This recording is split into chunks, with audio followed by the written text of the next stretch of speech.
Well, hello everybody, and welcome to this week's edition of Metaworld News. A bit of the same old, but a bit different, basically. You're about to hear our headlines for the week ending the 25th, was it? Very close. Right. That's it. All right. Okay, the week ending the 25th of October of the year 2020. So this time I got the last bit right. Okay, let me see. I'll introduce myself. As they say in the song, please allow me to introduce myself. All right. I'm a man of That's news and haste. yeah, There we it's the go. song for the devil, right? Sympathy for the devil, yeah. Sympathy for But the devil, right? sympathy for the news reporter. This one is. Oh, okay, right. Allow me to introduce myself. I'm a man of healthy haste instead of wealth and taste. Although I Mm. got wealth and taste too, Mm-hmm. but yeah. Anyway, there. Let's get on with I did say before the show I'm going to behave myself and be much more professional this week and not go down the rabbit hole or stuff. So, anyway, my name is Mal Burns. Yeah, I got round to that eventually too. MAL, one word, BURNS, another word, but at Twitter you will find I've been squashed. In fact, everything gets squashed on the web as well as Twitter, doesn't it, really? So, twitter.com/. Malburns, Malburns, or one word. And we have an additional feed, which is twitter.com/MetaWorld News after this show. But again, it's squashed into one word. So it's Metaworld News without a space in the middle, so to speak.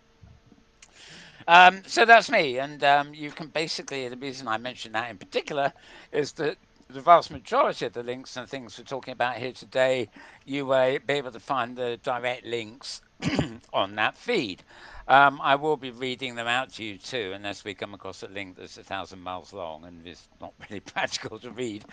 But yeah, one way or another, you can find the stuff. It's sometimes easier to go to the direct link on that feed other than go to, say, a website's homepage and then try and find a particular article when they haven't made it clear where it is. But anyway, all little things that kind of get in our way sometimes.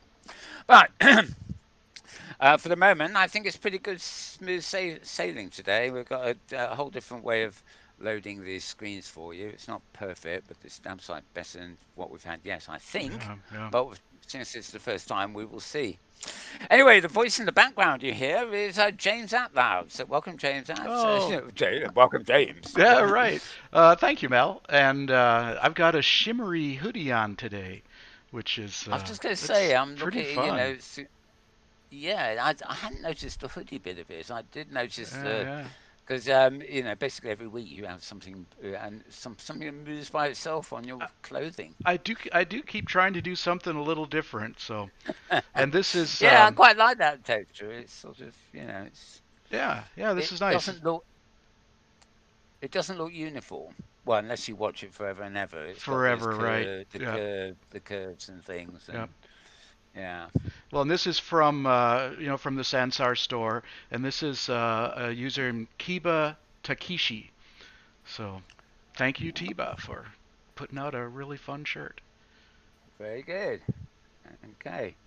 And yeah, if any of you come into Sansar here, maybe we should give you more tips of things to do here. But technically, this show is about overview stuff. But anyway, we will see. I know we've got a couple of things to do with Sansar here later in the program. Right. Okay. Well, with that. Oh, by the way, credit where credit is due. James here is also behind the scenes twiddling all the knobs. You used to be able to see him with his knobs, but we've decided that it's maybe better if you don't see his knobs actually. So he's doing it behind the scenes, but that involves switching cameras, like from my desktop to my avatar to his avatar to a different view, etc., etc. So Just yeah. call me James with knobs on. Okay. Yeah, I know. Yes, that's one of my favourite expressions. I thought that was a British expression, sort of. Oh no, I Yeah. wasn't aware. Ah, no, no. Sort of. Sort of. If you've got something absolutely magnificent that can't be anything better, let's say it's something called the gazook, and Mm-hmm. then something comes along and say, "God, this is like the gazook with knobs on." I like it. I like it. I'll use it. Yes, yes, very familiar expression I used to use, but not so much these days because people say, "What are you talking What about?" does that mean? Yeah. Thank you. Appreciate it. Yeah, you and your knobs. Ah, well, there was something else very funny. Oh, yeah, I was listening to. Actually, it's about 5 years old. Chinese sponsored talk with Dave Mason, the drummer of the Pink Floyd, Pink was Floyd, talking to yeah. Clive James on this video, and oh yeah, he was reminiscing about when they were rehearsing the final reunion concert for Live 8 or whatever it was, Mm-hmm. and there's always been a bit of very long-lived enmity between Roger and David because of, well, but basically it was financial and legal. It wasn't just friends breaking up. But yeah, they started rehearsing. He didn't say which song it was. They started rehearsing, but Roger stopped them, right? And Rick White, Mm-hmm. Mm-hmm. the late Rick White, the Right, right. keyboard player, um, so Roger said it was all wrong, and Rick White said, "Well, this is how we do it now." And Roger replied, "What you do with it in your own time is up to you, but we do it this way." Oh yeah, yeah. No, Roger would not sit well with that. So it was something like sort of you can do it with knobs on in your own time, but when we play together, I'm doing it my way. Oh, funny. I know it was funny. It's a similar sort of thing, you Oh know. yeah, yeah. Anyway, we haven't even got to the Metaworld news yet, so I better start there. Let's bring my first screen up, James. Alrighty. It's the first screen we show you every week, really, unless something's gone really awry with my listings. Um, this is the XR Week Peak. It's out every Monday unless it's delayed by a day or so. This is October 19th.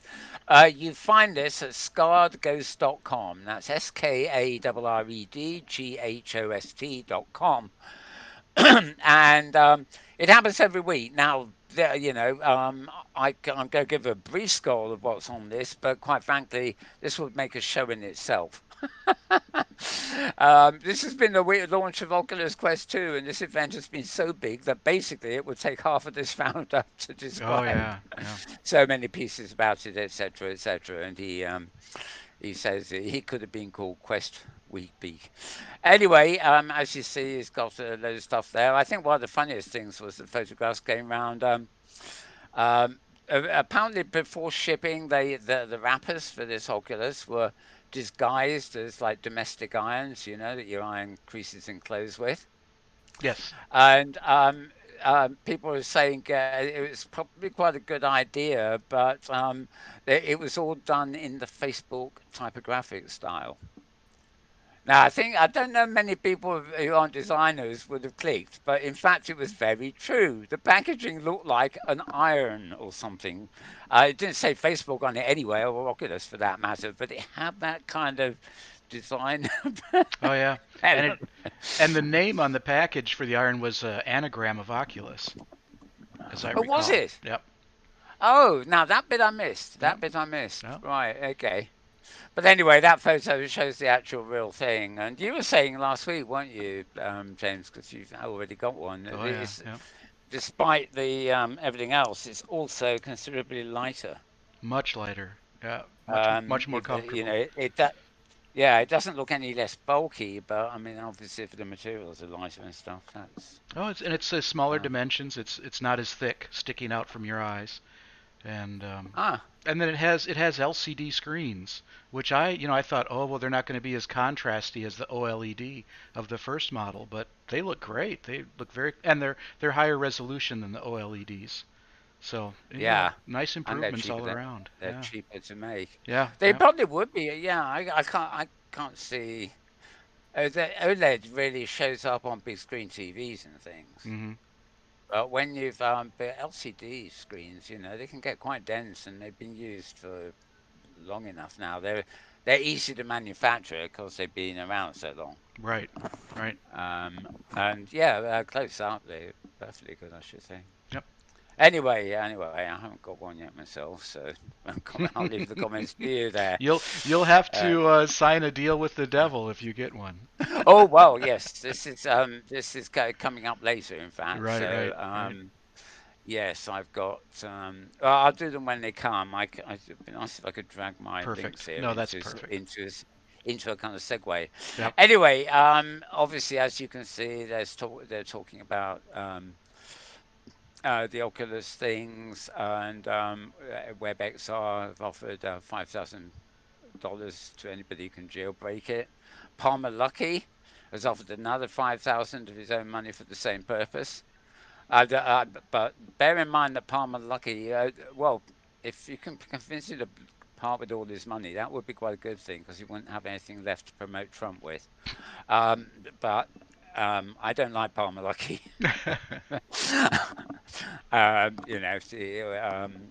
He's had just far too much to do with promoting the obscenity that's in the White House.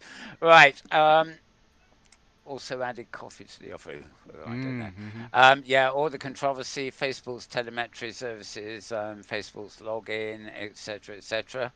Um, we'll come to it in a bit, but basically, not only do you require a Facebook account to log in to this machine, which has bought a few people, but um, apparently if you delete a Facebook account, it deletes everything you've paid for as well. Yep. So well, everybody's up in arms about it. Let's move on here. So yeah, here we are. Yeah, the iPhone Pro 12, which is one thing I will be going and getting shortly, I guess, has got 5G capability, but it's also got a LiDAR sensor, which means I can use the camera to. It's like a depth of field thing that would allows me to also, well, augmented reality and Yeah, yeah. sense 3D. Um, so it's a depth sensor, and it's important because it helps creating instant AR. And yeah, the device can reorientate itself in instance, have more stable holograms, improve interactions, and whatever. Oh, for those of you in Britain, well, no, this applies all over the world, and James will know this because I sent him a link. He hasn't seen all of it yet. Um, for tonight, I guess is the last night, if it's still there, of Jeff Wayne's War of the Worlds stage show on YouTube. It's just it's to do with sort of keeping our theatres alive, and it's up there for this donationware on YouTube for 2 nights. I was most impressed because there are live actors on the stage. There is the rock band on one side, the orchestra on the other, Jeff Wayne conducting it. A lot of props and things, and Mm-hmm. almost ELO style. Although it's Jeff Wayne, by the way, not the Not other one. Jeff Lynne. Right. Yeah, they got the machines on stilts, lowering down onto the stage from the skylights, and they Yeah. go up and get replaced by something later. But the best thing is Liam Nilsson, who's the kind of journalist narrator of the story, and he is one of the few live actors who was not present because everything, his full movements in 3D were filmed as a hologram in advance. One of the female players was a hologram too, and the only drawback I think, and this is a cautionary word for VR in general, I guess, is that it looked really real because you had one live actor talking to him, and the Mm. live actor knew exactly what the moves of Liam Neeson were going to be, and Yeah. they were able to interact like real. But below the knee, his hologram was a bit transparent, and you could see some of the platforming of the band staging behind him coming through his trousers. And, he actually, if you saw that, you thought, hang on, he's a ghost, right? If you didn't look that far down, he was very convincing as a hologram. Hmm. Hmm. But anyway, it's quite interesting, this LiDAR thing, of course, and that kind of AR. I mean, what they can do with holograms now, I mean, that was, you know, perfect. They had him on stage every night of the tour, Yeah, sure. Sure. without having to pay him every night. Yep. which would have been very costly indeed in the case of Liam Nielsen, I Yeah. suspect. Anyway, moving on back to Scott goes round up here. Um, right, they're going on about Samsung copying Apple, etc. Samsung's main CEO, by the way, passed away in the last 24 hours, I believe. He was old, so nothing much about it, but that was another thing that I saw in the news when I was preparing to come on.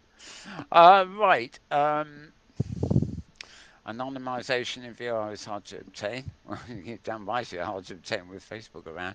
Um, yeah, Louis Risotto made another awesome video. He was one of the ones who has been commenting very strongly in Twitter about the way the Fastbook are behaving. Um, Oh yeah, Foxconn building their own smart glasses. Oh, this is something actually also I read in the news because it's local to you, James, isn't it? Wisconsin. Apparently, Foxconn's factories or something in Wisconsin show now sort of closed down, maybe because of virus and showing no signs of reopening. Who knows? A lot Uh, of it was politics, and a lot of it was that factory was pushed through so fast by certain administrations, and then it just hasn't yeah. materialized. And the factors for why it's not materialized have been complicated, but nothing happening now. Oh well. Yep. I always think of their. I mean, presumably they are a Chinese company too. So Right. I mean, even though they're associated with Apple, they were the company that built for Apple in Oh China, yeah, if I yeah. recall. Yeah. And they were the Uh, company that had some bad publicity when workers were jumping out of the building. They had to put nets around the building to catch oh workers yeah, as they jumped. yeah. So, Yeah, I think Apple had investigated at one point, yeah, and there was a yeah. big controversy, and Apple threatened to take the business away All unless right. conditions improved. Yeah, uh, I don't know if modern that's world, fake isn't news, it? but it was quite a story. Uh, Yep. no, I'm quite sure it isn't, because China's. You've got to remember, China's not any big, so there's lots of different offices, but it's also very crowded. They are in many ways used to being sardines, um, especially in the workplace, which Americans would never tolerate, Most, yeah, certainly Americans, unless right? unless they were Mexican immigrants or something where they don't seem to be so fast. But shouldn't go there. Shouldn't go there. Right.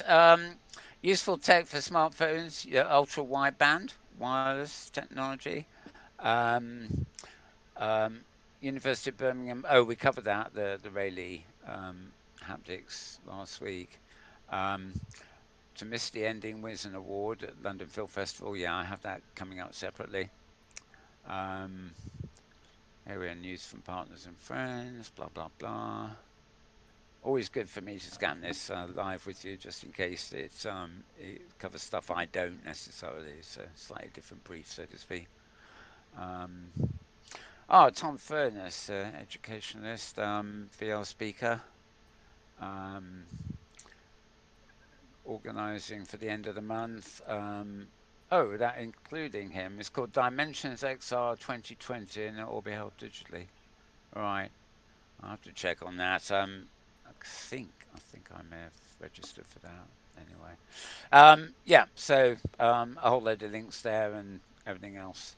In fact, despite the warning at the beginning, the article isn't nearly as long as some I've seen from him. Hmm. Okay. Well, I'm moving on to our next thing. That, as I said, that was at skardghost.com, SKARREDGHOST.com. And moving on to our next link. Um, Here we are. This is Virtual Reality Reporter. This is three words squashed into one, virtualrealityreporter.com. And they've had a little article on the way virtual reality is changing the dating industry. This site does occasionally have some rather risque sort of stuff on it. It was one or two that do actually, but this is strictly a look at virtual reality dating. None of the cybering or whatever they call it involved here. Are you still messing around trying to find your loved one on Tinder? Well, VR is growing. Going to be the next big thing. VR power is what they say. Um, yeah, they look at various platforms, and it's just really a roundup saying, yep, yep, your dating is going to be in VR and other things besides. Well, look at that picture. Well, I don't think there's anything really new here, to be honest, but the technology just gets better and better, and therefore more convincing, basically.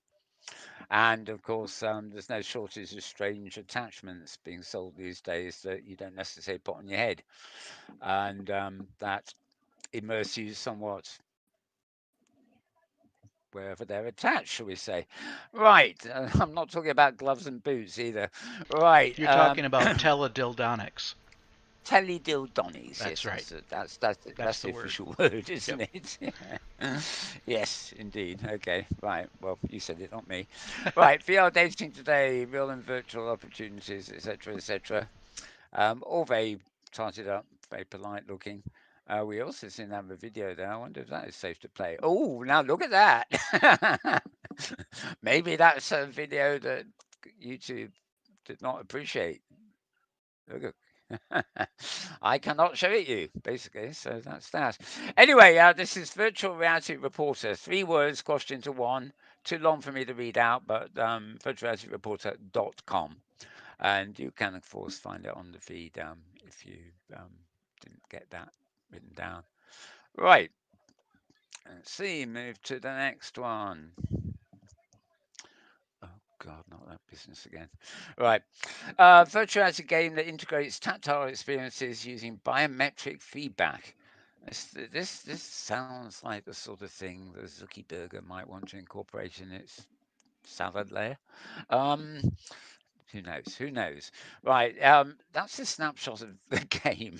It's a very boring game. I think you can only tell it's 3D because of if you're in a headset, you will recognize the angle at which the thing there is. That's an avatar, I think, and well, not easy to see in my opinion.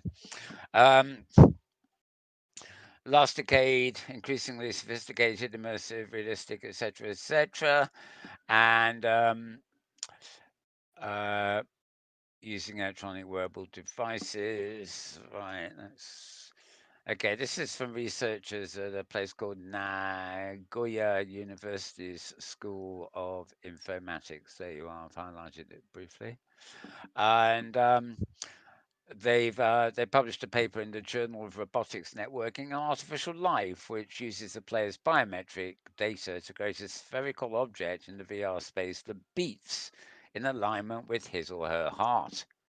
Right. Well, no wonder I couldn't tell much from the picture. No heartbeat. It's dead. Oh no. There you are. That was alive at some point, but since there's no heartbeat, I think it must be dead now. Okay. Being silly, aren't I? Okay. The game was developed using Unity, which of course is, I mean, apart from Unreal, is probably the renowned platform for designing games from Unity Technologies. Of course, the Unreal Engine is probably the only real sort of mega competition on Unity has these days. Um, the sphere is alive because changes are due to physical movement and are fed by tactile feedback. So presumably you keep the heart beating by moving around while you're playing the game. And if you stop moving around, the heart stops beating and you're dead. But it's the game heart, not yours. Of course, someday in the future they might be non-distinct from each other, in which case you Right. get a real problem. We already have quite a lot of science fiction stories about people in simulations here, there, and everywhere who are the immersion and the connection is so deep that if you die in virtuality, you die in real life too. You just drop dead on the table you're on, which is keeping you in hibernation or whatever while you're online.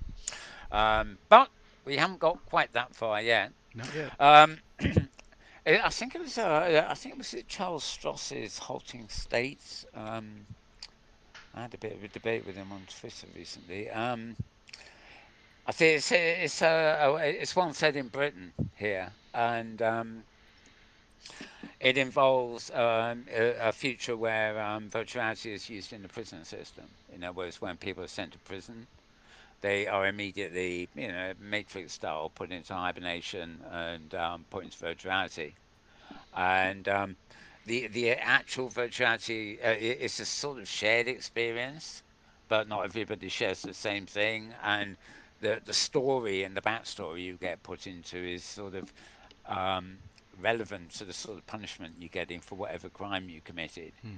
So, some prisoners, for example, are in that virtuality for a very long while, and they're constantly having challenges and quests and things to, you know, um, occupy them during that time. And the underscore behind the authoring of all this is to reform them or brainwash them. But of course, they still do collide. And the story focuses on the problems that occur when unwanted collisions between prisoners happen in the virtual world. And I forget how it all went. I think eventually in the story it all got rather upset because but prisoners are finding out things about each other and about the prison structure and anyway, I digress. Usual rabbit hole job there. Let me get back to the post, which was, oh yes, this funny tactile game. Um, the site we're looking at here is called Oh, hang on, it's not. Come on, go away. Here we yeah. Tech Explore. TechXplore.com. And yeah, that was from a couple of days ago. So we'll move on from that one. Racist, racist. Uh, right, this is newscientist.com. NEWSCIENTIST.com. And this is interesting. Cameras that will actually be in your earphones, maybe your earbuds or whatever. They can watch your facial expressions somehow and read your lips. Um, I don't. I presume this means the cameras are in earphones and they interpret the person you're looking at. Um, I don't see how they could recognize you. Well, it's got a wearable device consisting of two mini cameras mounted on earphones can recognize your facial expressions and read your lips, even if your mouth is covered. I've got to have something contemporary in this. That's the clinger for this one because everybody's mouth is covered. So you've got to be able to read lips while your mouth is covered. This is interesting. This is called the C face. I'm Yeah, I'm not just trying to use your avatar to see if I can figure out like how. how would the ear see the lips? I Yeah. think there was a. I think there might have been a picture. Let me see. Cornell University and developed by Chen Zhang, the sea face. I really, I'm not going to make any comment about what that could be. Right. Okay. So let me just click through to the actual website here. Right. Oh God. There we are. Right. Oh, there's quite a bit. Right. So this wasn't visible in the in my other view. There's 4 minutes of this basically. Yeah, yeah. Um, Humans use facial expressions as a natural mode of communication. The ability to continuously record and understand the facial movements can improve interactions between humans and computers in a variety of applications. Traditional facial reconstruction methods require a camera positioned in front of the user's face at all times. Is it possible to continuously reconstruct the full facial movements by observing the contours of the face from the ear?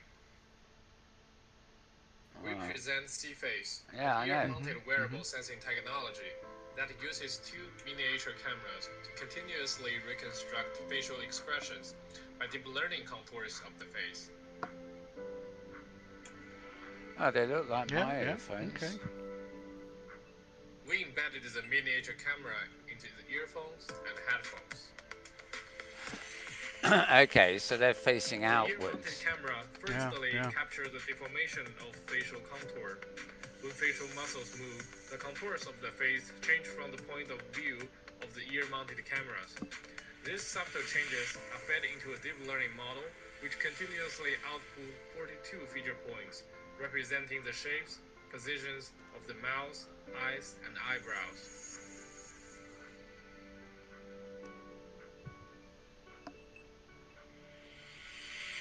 Okay, well, I think we get the idea there. The only thing I'm slightly puzzled is whether the two cameras are facing inwards towards his face and then picking up his, or again, obviously when the first photograph showed them facing outwards, so they would be sensing somebody else's face. So I'm not really. Um, this is all very interesting, actually, but I don't. Uh, it really. Why doesn't it make that clear? They Well, that think the device could be used to project facial expressions in virtuality, as well as tracking emotions and assisting with digital lip reading. So the implication is that the cameras are actually scanning your own face, not the person you're looking at. yeah, So and the video seemed to say that they were looking at the contours of your cheek and jaw to infer what was happening with the mouth, yeah, so which is so here, for example, that kind of camera's not amazing. looking out; it's looking inwards like Yeah, that, yeah. not outwards. All right. Yeah. Um, oh, there's one to go with. Oh, of course. Now they reckon this works through the face covering. Let's just have a quickie. Construct the facial expression of a person, even the face is partially blocked, which can be especially useful for these scenarios. Yeah, you could have a mask with a screen, a display screen on it, and see your mouth. Yeah, and then but that's a cutout. We train the model with a cutout.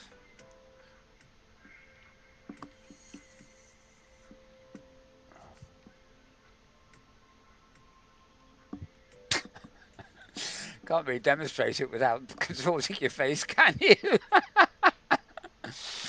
This I've seen something else like oh yeah, I had a camera once in Second Life, which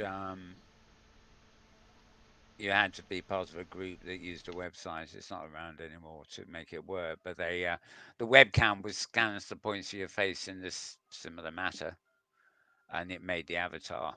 Um, uh, the avatar's face was animated like this based on what it saw in your webcam while you were in the virtual world.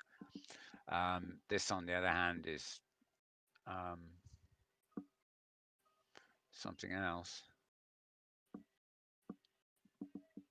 Well, folks, I mean, I think you might want to follow this link to read a bit more about it. Evaluated C-Face for 2 applications. Right, yes, indeed. So, the newscientist.com is where you want to go for that. And yeah, 12th of October, the author was Helen Alberts. Yeah, so that sounds good. Right, moving on.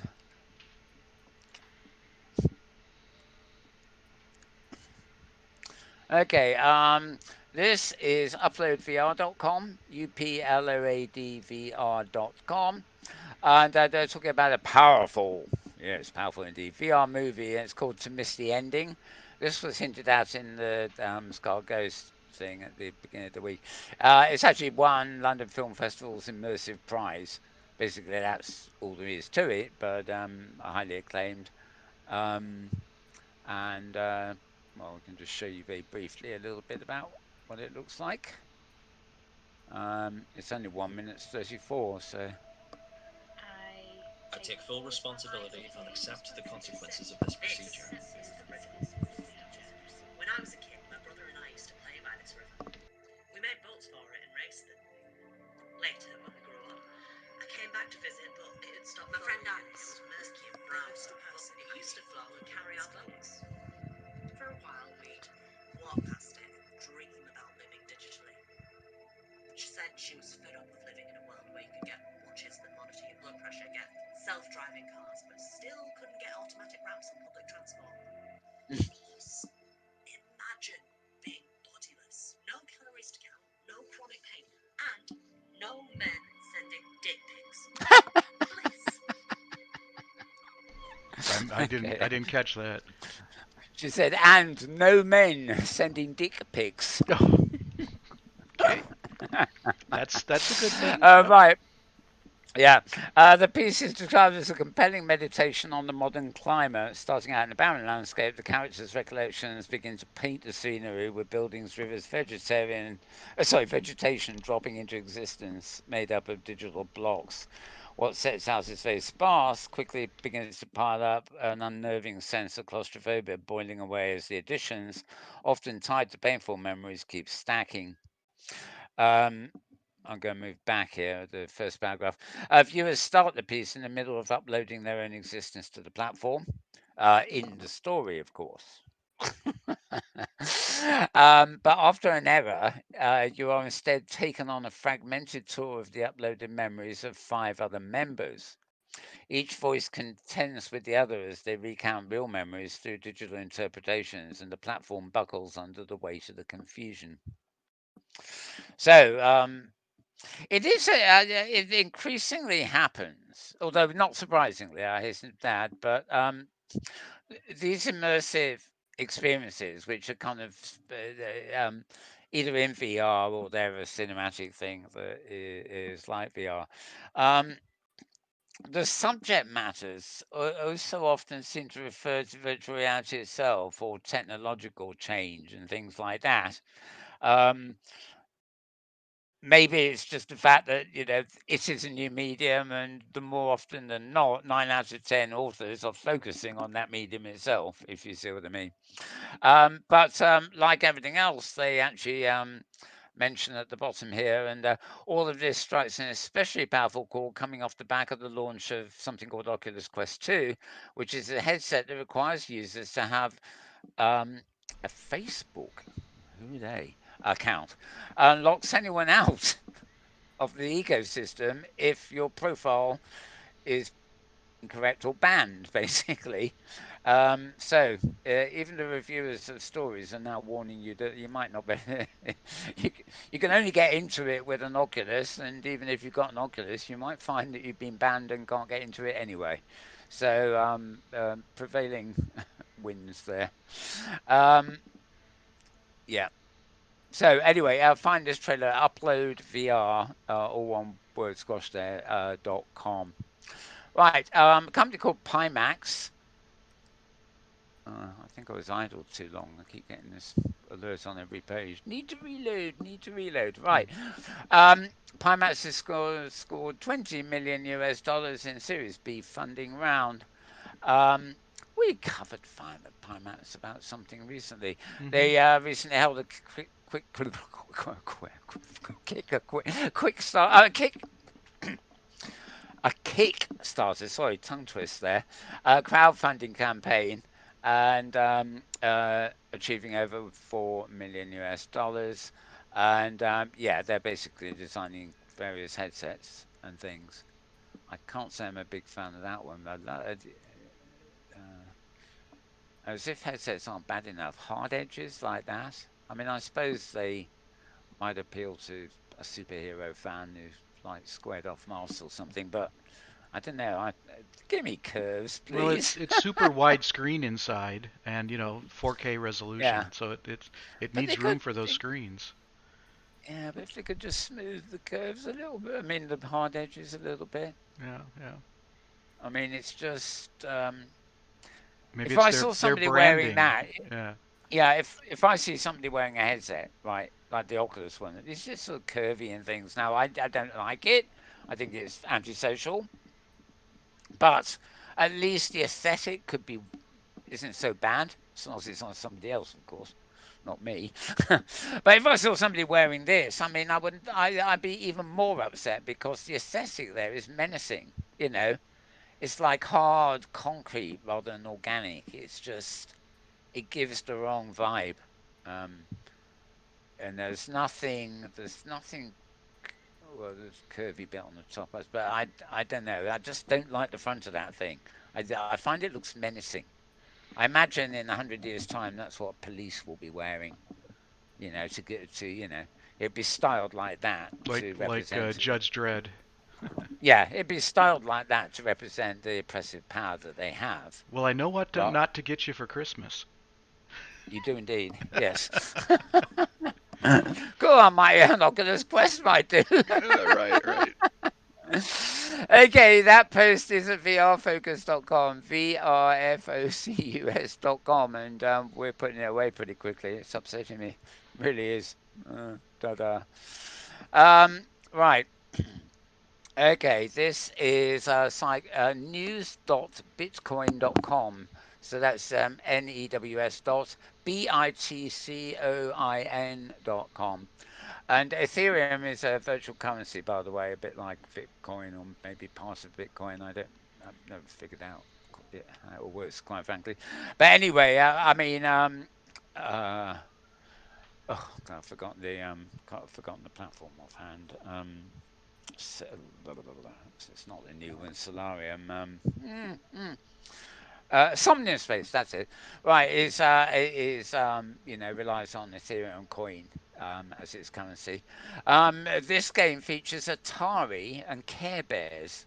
The thing that struck me is that the plots of virtual land it sells are costing 76,000 US Mm, dollars. That's not game currency, mm. that's US dollars. Wow. And come on, I mean, look at that picture. Is that a serious virtual world? I mean, it looks like a Lego or something, or I don't know. It doesn't look. How could anybody be paying that kind of money for a little one of those squares? I mean, it makes Second Life look cheap by comparison. Though admittedly, you don't own your land in Second Life; you only rent it. But there we go. There again. So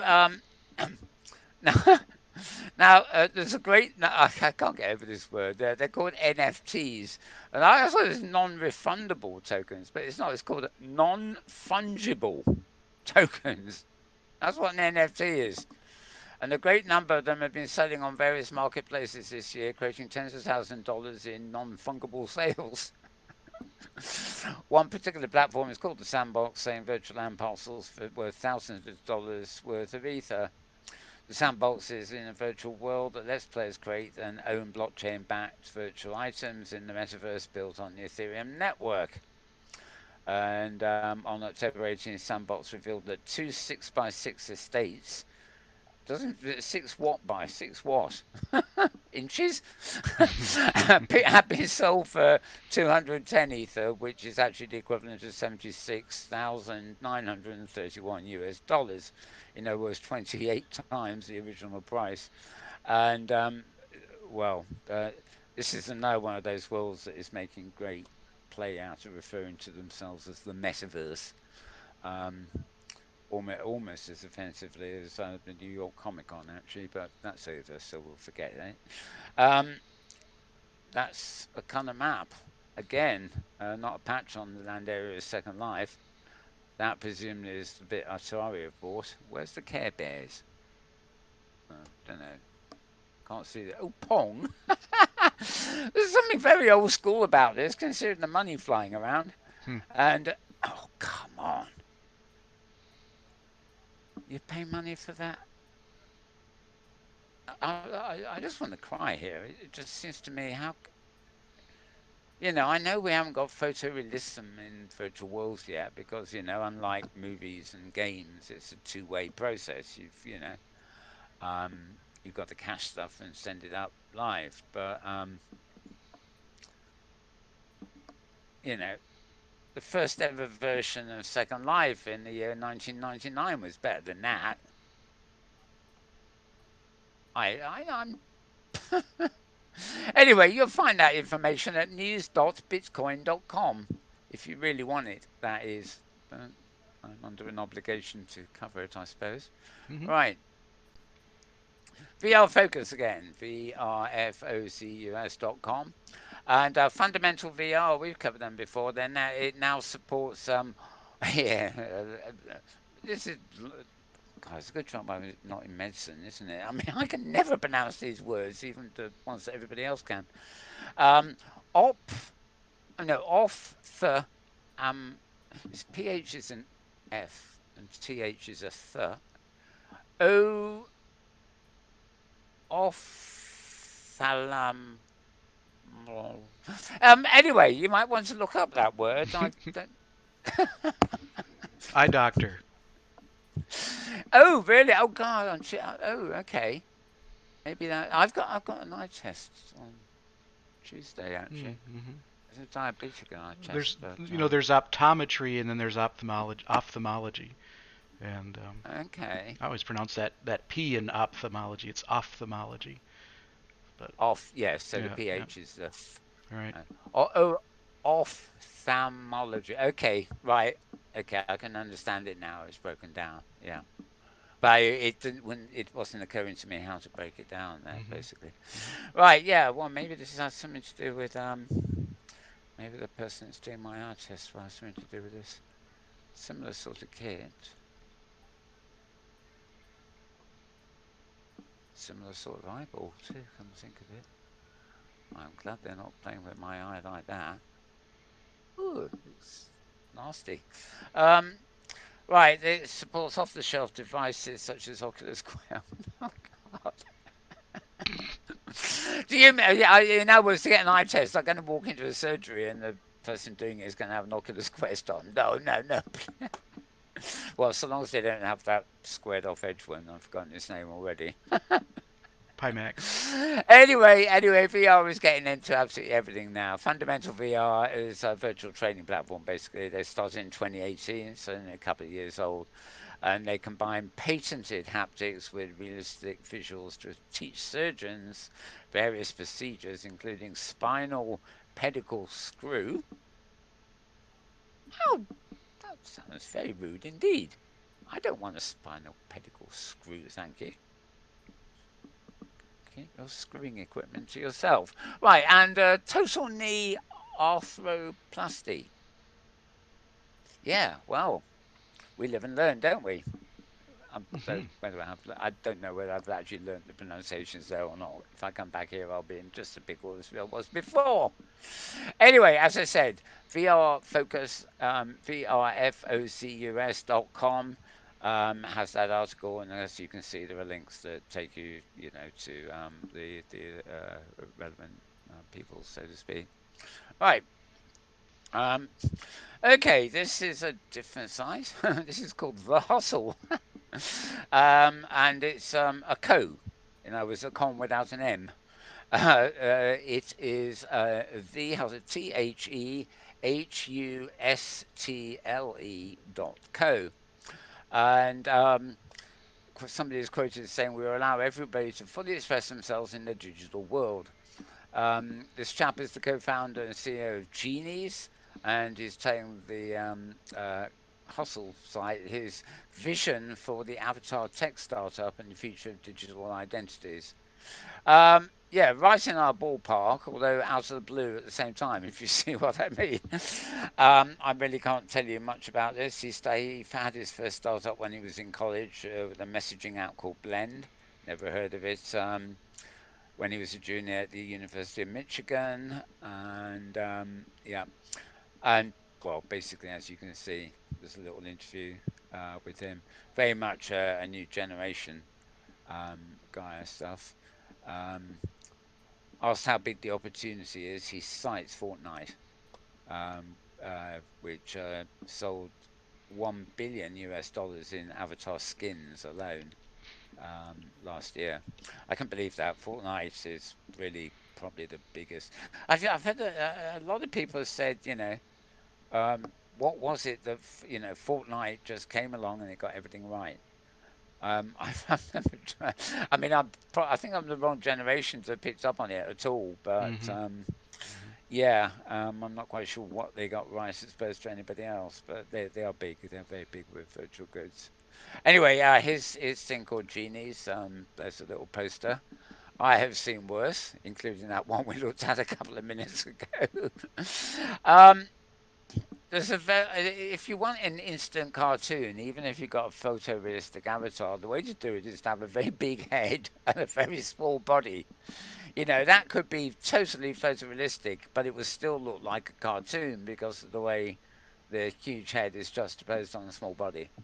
It's it's got a kind of cuteness about it that I wouldn't really want to be spending any great time in a virtual world where all I can see is my own head. you know, um, if they're interested in virtual goods, then I think the body needs to be bigger so that you can actually buy clothes to fit on this and show them off. You know, it's not as though that guy may look like football star, but he's not showing. I don't know whether he has to pay for that T-shirt, but he's not really showing it off to its best advantage, if you see what I mean. So this is my form. Avatars help give power back to celebrities in the sense that real life images of themselves are often distorted by the public. For example, model Emily Ratajkowski recently wrote on her painful efforts to own her own image and saying that distortion, well, that's distortion if you ask me, is a form of cyberbullying. Um, so well, I don't know. I mean, I see what he's saying, but surely those are distorted avatars in their own right, if you see what I mean. Even if the facial is, I don't know. At least It's they have arms and legs. That's a they do positive for indeed. you. Yeah, Yeah, I yeah. mean, their legs are so small. They're almost like the legless will. But Right. yeah, But they're there. they are there. Yes, and yeah, I guess this is all headset kind of VR. Sorry, VR. Um, huh, not easy to in the introduction. Oh, right. Genies is mostly on smartphones at the moment, so that actually might make more Mm-hmm. sense then when you look at something like that. Mm-hmm. Um, when the AR VR becomes normalized and you get more of what we traditionally think of as a virtual world metaverse, we're hopeful that Genie's 3D avatars will already be popular enough that we'll just need to do need a customized rig for each of the specific environments. Okay, so that must have made sense. If you've got a customized avatar here and you want to bring that into Second Life, for example, maybe they'd provide you with a rig that that took those models and rigged them to the shape of the Second Life avatars, which of course are all flexy, bouncy, well, I don't know, meshy, everything they are these days. And the same maybe with here on Sansar or on another platform. Who really knows? Who really knows? But it's just one of those pointers to the future. Um, Very easy reading along here, it's a bit like Dragster. But no, reading along here, you obviously with startups, the guys behind them are trying to promote it, and everybody thinks they've discovered the next big thing. And in fact, maybe only 1 in 100 will, but it all contributes to a sort of tapestry of possibilities, both online identities, haptics, you name it, whatever. Okay, I'm going to, what am I going to remove? Um, I'll do it when you're not looking. Right. Here we move on. We're looking at HTC Vive here. The XR suite for remote collaboration goes live. I think we actually covered October the 20th was the date it went live. I think we actually covered this last week in terms of the announcement that it would be going live. Um, this is really remote collaboration, largely for the enterprise. They quote hosting an online conference to colleagues getting together to brainstorm new ideas. The collection, which is called the Vive XR Suite, um, is let's see, it comprises 5 sync, 5 sessions, 5 campus, 5 social, 5 museum, and all of which can be used on VR headsets, PCs, phones, and tablets. So they've got the whole world covered. And when they say it can be used on VR headsets, maybe it will even work on the dreaded O. But presumably, well, again, if you want to get there on O, you'll really will have to have a login for whatever. Right. Vive Sync, for example, is the main all-in-one meeting and collaboration tool, while Vive Campus provides virtual offices and learning environments. So, well, you can get a gist of it there. Basically, it all comes ready-made for you to use. The avatars ain't half bad. they're obviously customizable. Um, uh, name tags. So it looks very. I mean, anybody who's even see, I don't know, Open Sim Community Conference or something, which obviously has a lot more people than we got here. But that idea, the auditorium, well, yeah, some kind of auditorium and stuff, and the panel and stuff is very familiar. This could almost be in Science Space too. They have the breakout, the professional version of Science Space, which includes things like a live Zoom call on the screen integrated into the environment.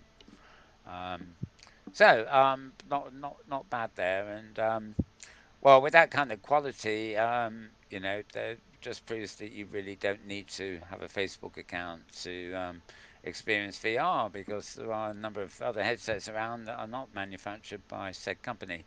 So look around and see if you can find, maybe it costs a wee bit more because it's not mass produced and subsidized, but it'd be far better off finding a headset like the Vive that uh, suits you. This actual product, this XR Suite, is another matter entirely. It costs you $30 US dollars a month per seat, and or 250 per seat for the whole year. Um, I'd you would much as I like the look of it, you think you'd have to look into this yourselves a bit more. Um, does that mean, for example, if you hold a meeting with 50 people, do they all have to pay that for a seat, or does the meaning per seat include um, being able to have so many guests or something? Um, okay, this is What's one. new?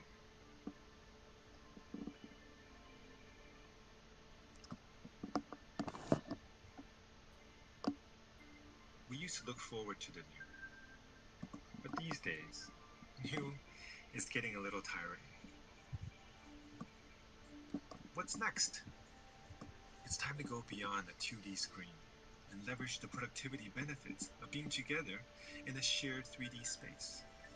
You don't have to wait for what's next, thanks to the Vive XR Suite. One account now gives you access to next gen meetings, next level conferences, next grade classrooms, next dimension of culture, and of course, next epic experiences. And the best part is, it all works on your existing PCs, phones, tablets, and most VR devices on the market. It's time to engage all our senses. Vive XR Suite, enabling what's next. Well, it's pretty straightforward. They're not particularly informative. Heartening there actually that their avatars, I presume their avatars did include quite a few critters. Did you see all those little lions or Mm, tigers or whatever they were? mm-hmm. So no, not taking itself too seriously, which is quite nice, isn't it? Okay, you'll find out VR Focus is the site you want for that release on 20th. Moving on, this is one I keep getting confused with something else. Sensorium Galaxy. They're revealing new details about virtual reality avatars yet again, but these are different ones. Um, Sensorium Galaxy is a social virtual reality platform, so it's well within our brief here, so to speak. And they are developing photorealistic avatars for it, although the ones they're developing are actually world famous artists. And they're designed to be highly realistic. Um, what they do is they put on unparalleled virtual experiences, concerts, and that kind of thing on or whatever.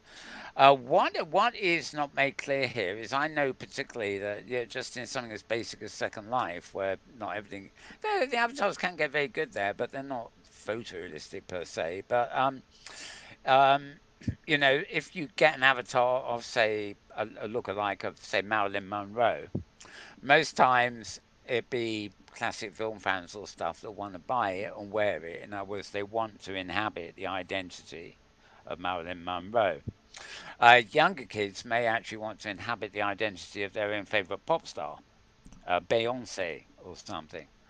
Um, Now, the question here that I mean, there are issues in likenesses and copyright and stuff like that. For something that is planning to do events, presumably it's in their interest to sort of be able to create a totally photorealistic avatar of a performer, say Beyonce or whatever. But they don't make clear here whether that is something they would sell you so you can have your own Beyonce, or whether it will be designed and made real for just Beyonce the performer, so she could do a concert on their platform. Or it might be both. But I can see an element of complication there because if you do get to make really photorealistic avatars that are works of that are likenesses of real people, or likenesses of other copyrighted images, likenesses, then you can get into a real problem. Second Life has certainly had that problem in the past where, a simulation which is fans of, I don't know, probably Disney, but let's say Star Wars. And it goes on for a couple of years and they're not photorealistic likenesses as a rule, but then Lucasfilm find them or something and issue a takedown notice, and those sims have to be taken down. Other big companies with trademarks would actually say, "Oh yeah, go ahead," because they actually realise that they can encourage those fan projects, and it's good publicity. It really is down to the mindset of the copyright or trademark holders. But anyway, before that's another little diversion, my another rabbit hole session, so to speak. Yeah, Carl Cox, David Guetta are latest additions. Carl Cox, of course, played in here at Sansar's Glastonbury thing. Um,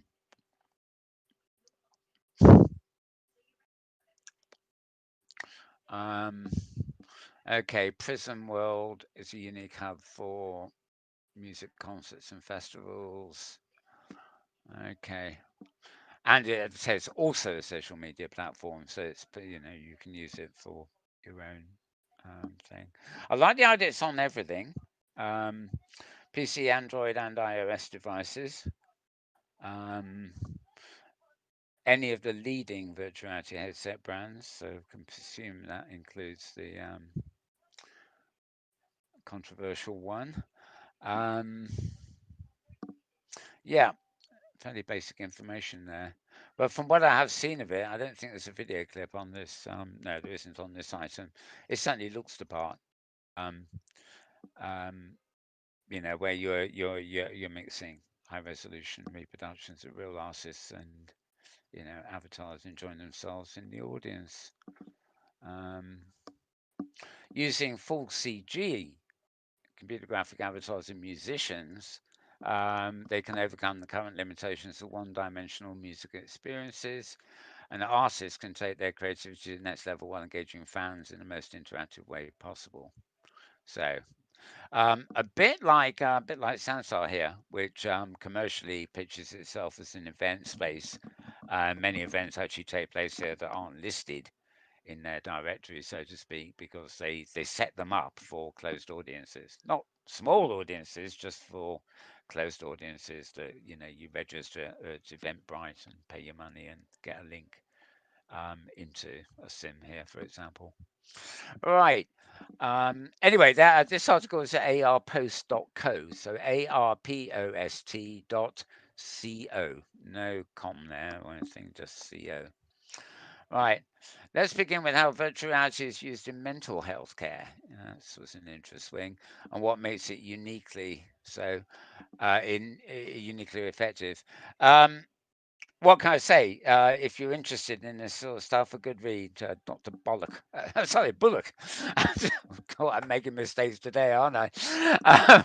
Sorry, Doctor. Right. Stress and fear are quite individualized concepts, etc., etc. People need distractions from real life or a palliative approach, and VR experiences can be used quite effectively, etc., etc. It's a medical side of things, but in particular mental health here. Short interview there, basically, is what it's about.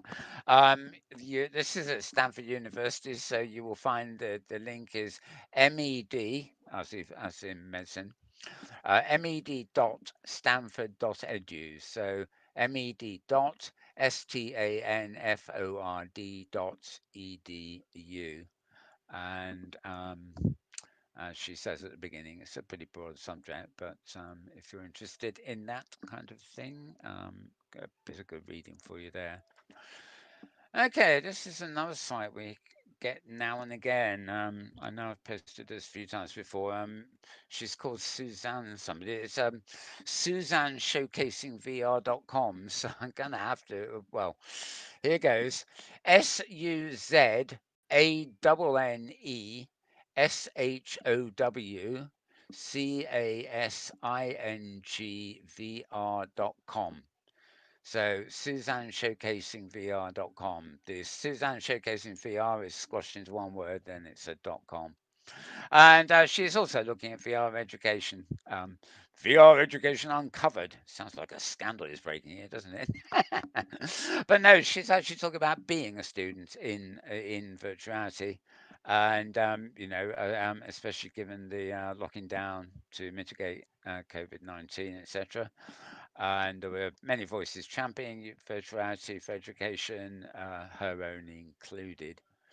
And of course, parents and teachers, etc., were didn't know, so they had to get to grip with the technology, which makes sense. If you haven't got to grips with it, you have to get to grips with it, don't you? That's just the way of the universe, I believe. Right.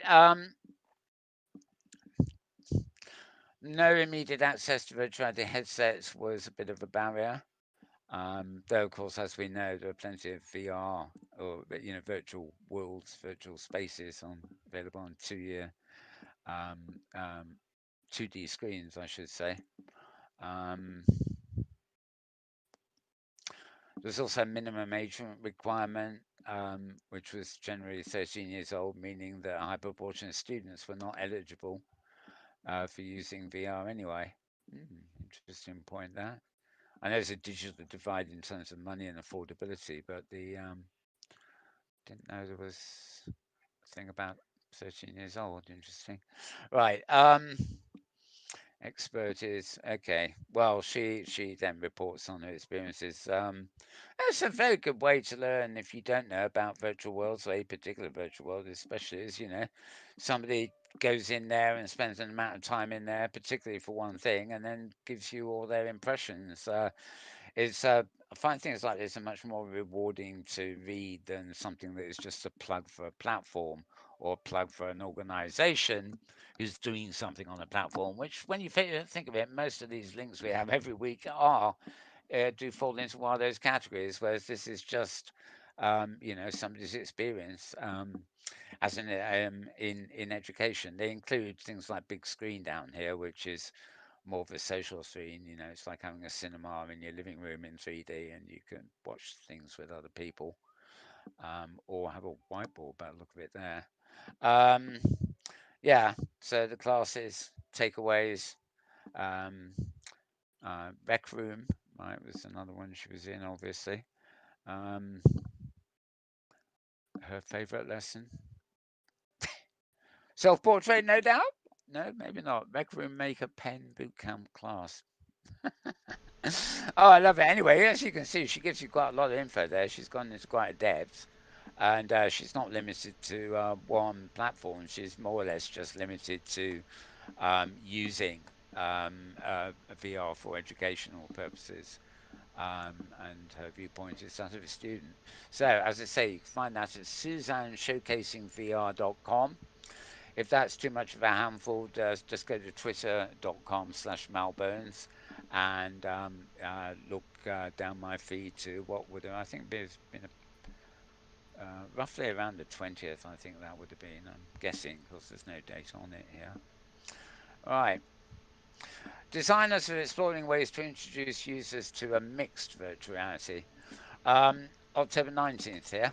A wave of artists, designers, and academics are blurring boundaries between virtual, augmented, and physical reality. Yeah. Go for it, folks. Mix it all up. Get us totally confused. And then we can die happily in VR. Right. Hard to know where to start with this. That's a guy with a headset sitting in a stylized hot tub and wearing motion capture gloves. Well, it's just one example they're talking about here.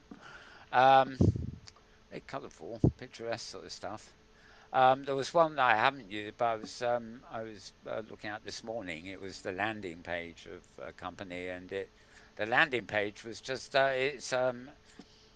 I don't know whether the company was called Igloo or whether they were just referencing the style of their product, but it featured real life people, like this, not particularly as heavily kitted out, but they were in an immersive, a half sphere. Basically, it looks like the inside of a Eskimo's igloo, but bigger, and it was shared too. It wasn't a single user sort of space, and that was actually moving around. So there was a camera sort of moving around the room and changing angles, which gave you the real effect of the 3D environment. Whereas it looks a bit like this, but this one's just static and something else entirely, to be honest.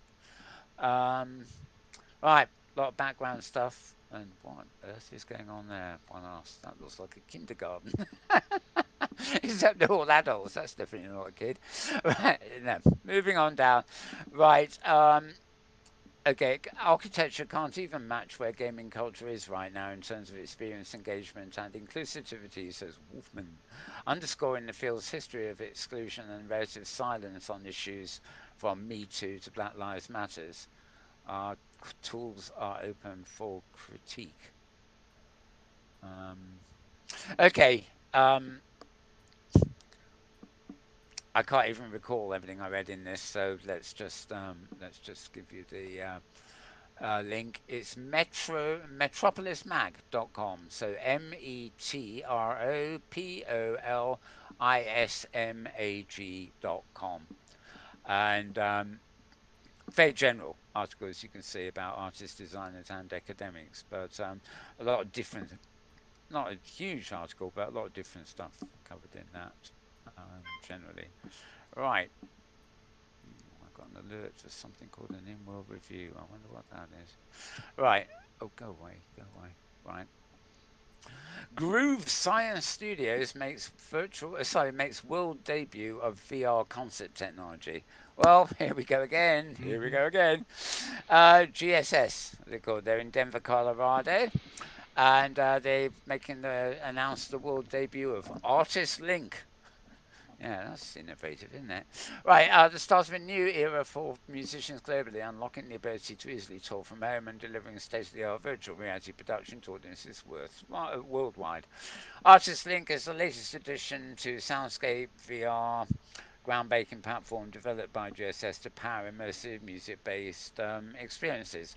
Well, as we've seen in a couple of the previous links, other people are doing this too, and I have to say that if that's the kind of wireframe avatar experience you're going to get, um, all I can say is the performance technology better be good, because that doesn't seem to me like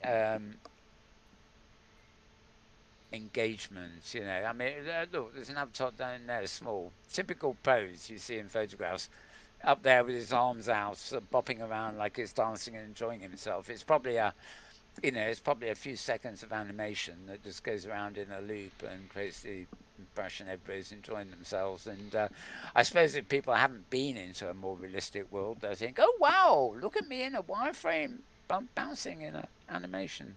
But I think it needs more than that. If you really want, it's not just about putting on concerts virtually.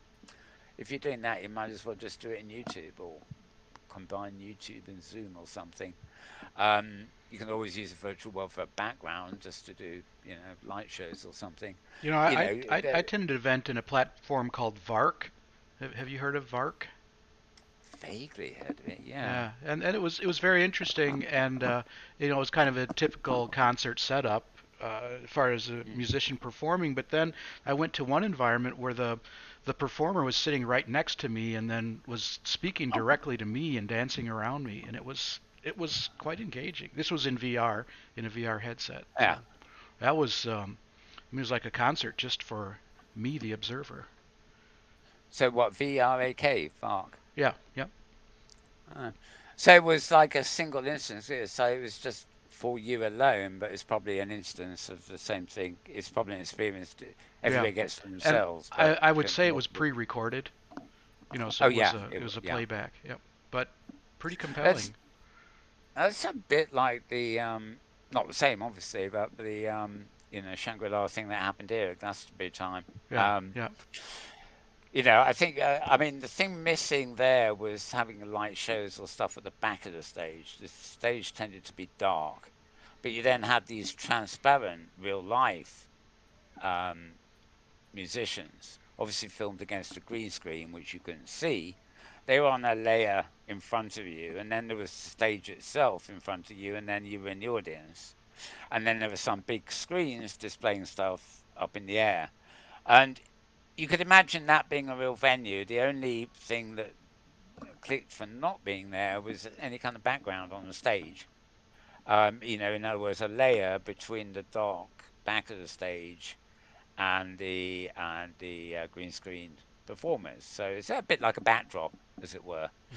And if you'd had a moving backdrop, which for example would show a pre-recorded video of a virtual room, virtual world space, like a travel video, um, then that would have added yet just another layer to the masking of, it was able to show all these different things going on in a way that sort of it wasn't real, but it was structured to make it feel as much like the real thing as possible. Um, so I mean, I don't know when I see what they managed to do, I think, well, this might be launching as a VR concert technology, but despite its being colourful and everything else, does that picture show anything rem- uh, very remarkable? And to me, it doesn't. Yeah. I can't make out what's happening on the stage, whether that's an avatar or a real projection. But this whole stack of avatars, or wireframe critters, what they call them.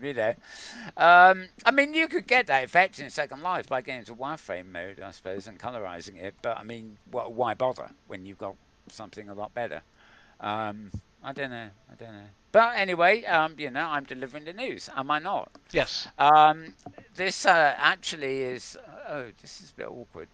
This is actually a Mailchimp .mp, which means it's actually the web version of a newsletter, I think. Yeah, yeah, yeah. Right. You will be able to link through to this directly, but you'll have to do it from my Twitter feed. There's nothing here that I can give you that you can actually click through to get to it. Although you may well find out press releases and stuff about it are available elsewhere. So they're calling themselves the Groove Science Studios, and they really made themselves sound. Groove is the musical thing, science is because it's really scientific, and studios because it's creative, and maybe not quite so much. Anyway, moving on. Don't want to be too rude to anybody, do I? This actually is another one. You can get to this on the web, but the reason I haven't got a reading view is because it's actually an email. Um, it's basically immersivewebweekly.com. IMMERSIVEWEBWEKLEY.com. You might want to go to my site to get that. Right. It's another roundup site. No particularly big thing, but again, it's some immersive web generally picks up some stuff that I don't always pick up, and their focus, of course, is actually virtual worlds and immersive things that actually work on the web itself. In other words, you don't need a client. You just, like Mozilla Hubs, you just follow a link and it loads the world into your browser. And uh, yeah, everything from Pico's Facebook Quest, Pico NeoEye, VRML back in the day. Um, that's an opening gambit, really. Yeah, so you can see what you've got here. You've got links to things like NatureCom, fingerprinting with immersive data, Wonderland engine being cranked up. I keep forgetting they're still going. They used to be quite big in the early days of VR. I think they, oh, I think it's, I presume it's the same Wonderland that was owned by Sun Microsoft back in the day. Sun Microsystems, I should say. Microsoft. Oh dear, Bill Gates get another name drop. Yeah, an article that Medium Co.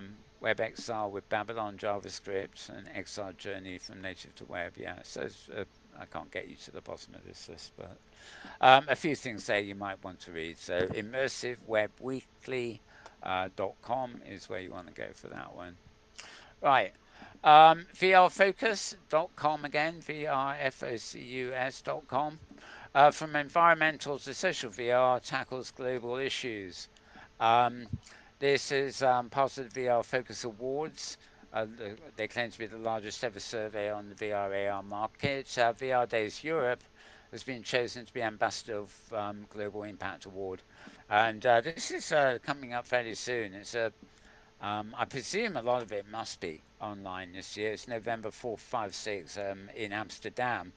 I think there is a real world event sort of taking place, presumably with social distancing and stuff, but I imagine most of it will have to be online. Um, yeah, this actually also seems to be a bit of a invitation to partake as well. Um, Another example of HTC 5 being used. Yeah. So, of course, I think we'll be in November this time next week. Mm. I'm not quite sure, but that is imminent anyway, beginning of November. So if you want to find out about this, go to vrfocus.com, and you can also actually VRD. Um, no, you will actually find in feeds and news and stuff. There's a lot of mention of VR Days Europe. That's how they spell it there. So it's all really part of this VR Days Europe event. Right, moving on. Okay, simple title this. The treadmill from Ready Player One is coming to your home soon. This is another post at Scarred Ghost, so SKARREDGHOST.com. And there's a nice little picture of the thing.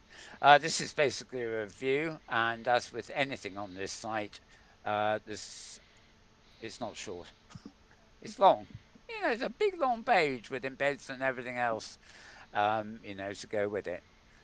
Photographs, videos, everything else, and Ready Player One itself, of course. Um, yeah, so he really goes into stuff in depth. So if you're interested in this treadmill, and stuff, then you want to read about it before you go get it, of course.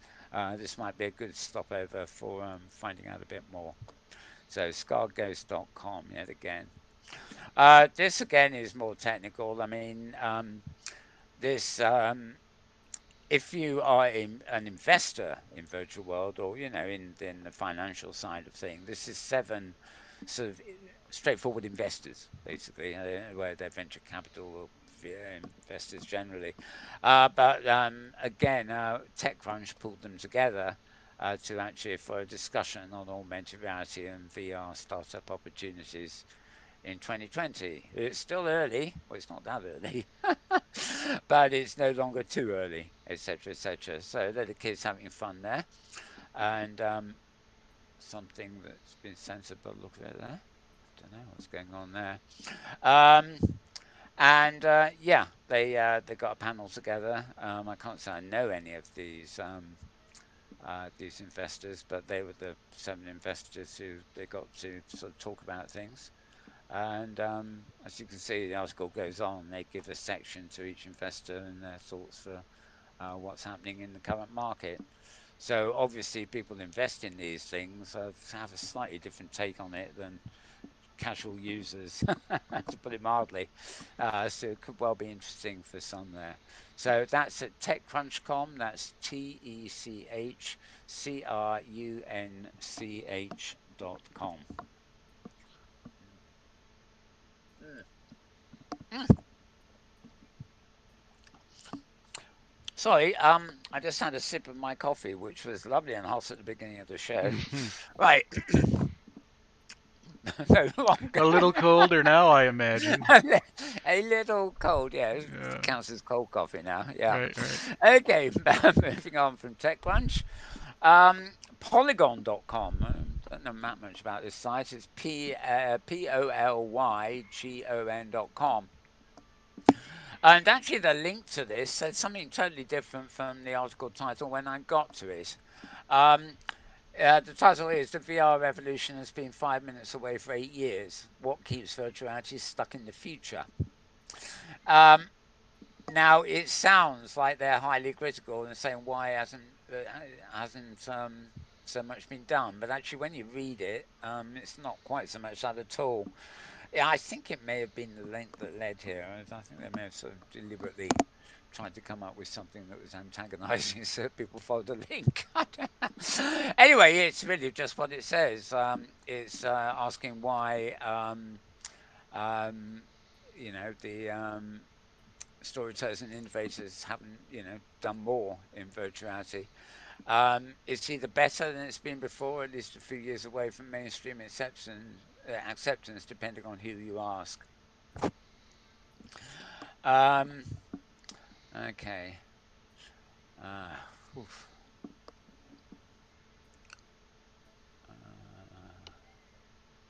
Okay, they look at the price points and various things and the problems with modern VR.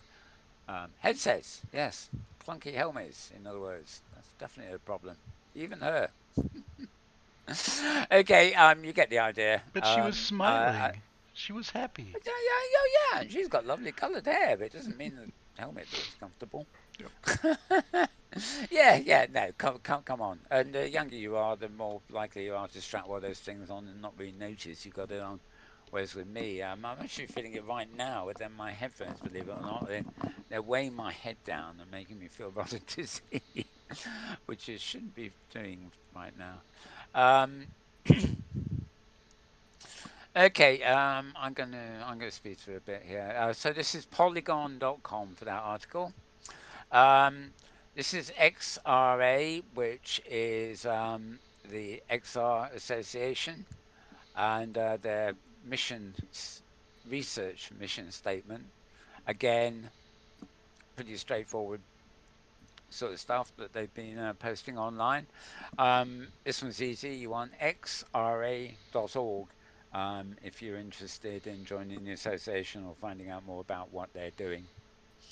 All right, moving on. Right, there we go. Why virtual businesses might prove more profitable in the future. Um, this is a bit the opposite approach from the one that's saying what's not happening. Um, Been around for 60 years, but it's only recently the use of VR devices and systems has become more widespread in our lives, from computer games, space exploration, etc., etc. Here they take a closer look at this subject, discussing how virtual reality can be used in business and the financial advantages firms could begin to realize by investing in this smart technology. And then it goes on about how they can be used in business, what the future holds, and no, that's all it is. Yeah. On the actual web page, I mean, some of these are actually links to further things, but it's a short roundup, really. Um, the author here is the founder of a site called no, a company called Box Bear, an interactive media company, which recently created two VR products. Ah, so not any awards, just products. Okay, now this is really odd. This is a rather odd site, actually. Let's see. Yeah, I can get it down here better. Okay, this is all one word: global banking and finance.com. I'll read it out for you, but the chances are you may want to go to our Twitter feed to get this. GLOBALBANKINGANDFINANCE. And there better not be any around that are longer than that, or I'm not going to read them at all. Anyway, self-explanatory there, really too. Moving on. Realise that I move on as fast as I should here, really. Right, Microsoft are exploring VR haptics, realistic VR haptics with a wrist-mounted gadget. This is their wrist-mounted gadget. Love the way they just called it a gadget. Hmm. Hasn't got a name. It's just a gadget. Yeah. Haptic pivot on-demand handhelds in VR. And okay, let's have a quick. No, 2.5 minutes. I'm not going to do the whole lot, but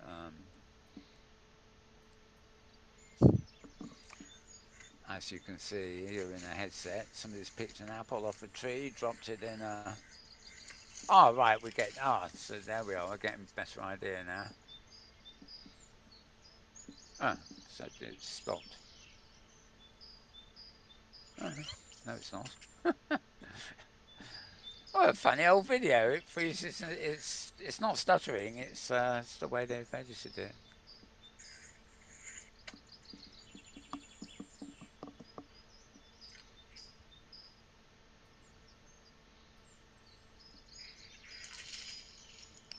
And then you're gonna throw it. Hmm. Come on. Yeah, here we go. Yeah. Handle these the virtual hand with matching velocity.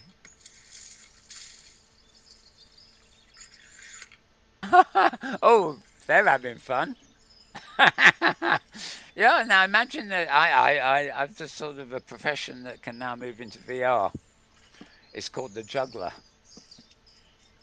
They're the circus guys that have all the balls in their hands and they juggle them without dropping them. Hmm. Oh, get one of those guys in VR, see if you can still do it. Okay, I'm not sure the whole thing, but you get the idea there. Um, it can look a bit goofy in action, they say.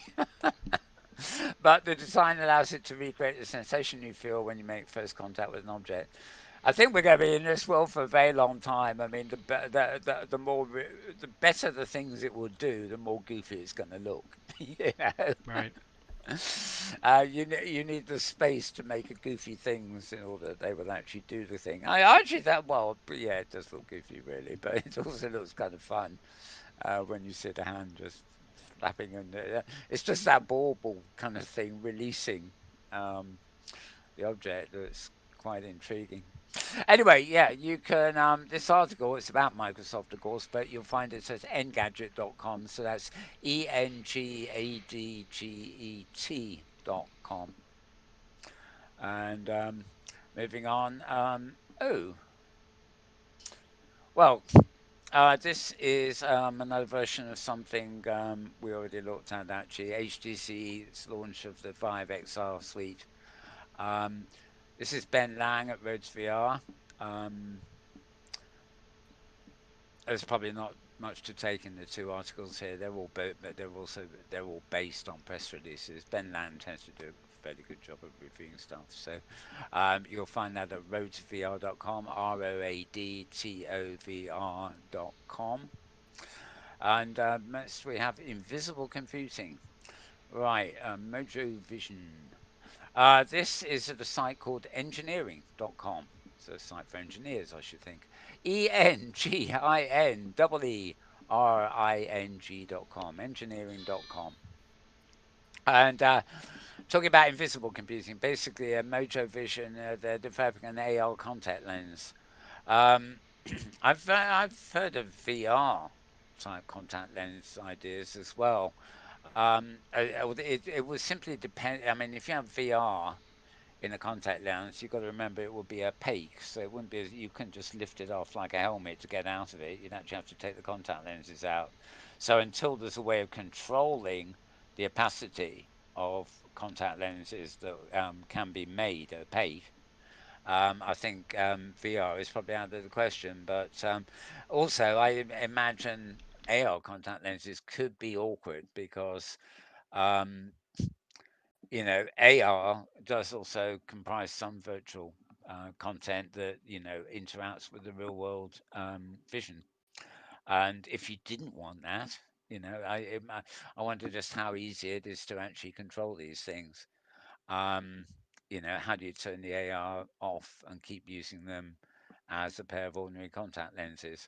But clearly, that is the idea that you have a hands-free experience because they embed all this in contact lenses you will maybe be wearing anyway. I mean, um, some people wear glasses, some people wear contact lenses, some people combine both. They take the contacts out at night and put the glasses on and stuff. Um, so obviously, putting on a pair of glasses to get an effect you want is fairly easy. You just unhook them from your ear, and that's it. Um, but contact lenses, it's not quite it's not like having a USB port stuck in your arm, but I mean it's clear, it's not easy to pull contact lenses in and out casually unless you're in the right place. And also I know from I don't wear them, but from a partner who did, I know that they're damned easy to get lost. It falls on the floor and you don't know where it is or where the cat has eaten it or whatever. And I suspect these are expensive contact lenses. So you might want to think about that too. But anyway, Mojo Vision are the company working on this. And if you go to this article at engineering.com, you'll see that there's an actual link there to Mojo Vision, who are in fact a Californian startup. And sorry, I'm loading this on the fly, so I didn't have it ready. Oh, let's see. Okay, it's one of those fancy sites. Okay, so forget them. Okay. Let's move on. I can't control that page, and it's I can't get it into a reading view. So there we go. I'll simply go back. Right. So moving on. Did I give you? Yeah, Yep. engineering.com. I gave you that one, didn't I? Right. Announcing Somnium Worlds. Somnium is this Bitcoin, Ethereum coin type they use for currency. And I mentioned that earlier in relation to another world they were talking about. Um, this actually is somniumspace.medium.com. So it's SOMNIUMSpace.medium.com.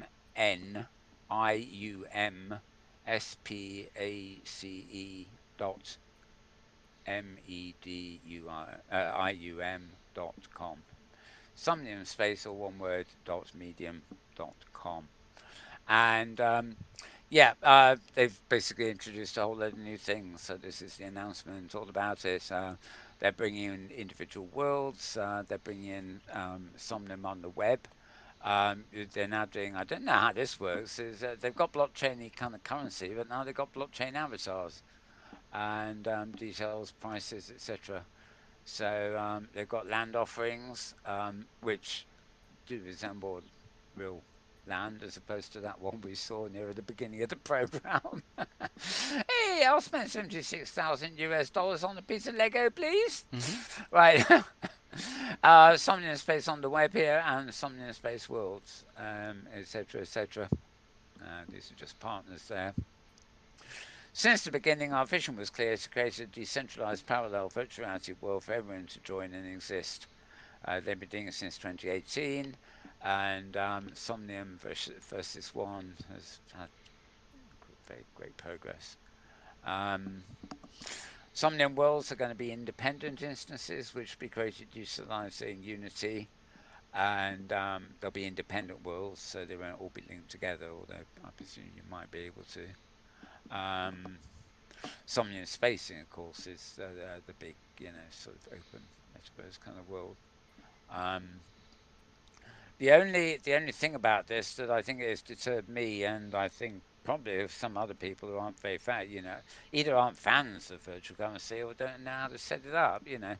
From the beginning, you needed Ethereum coin to do this and buy things.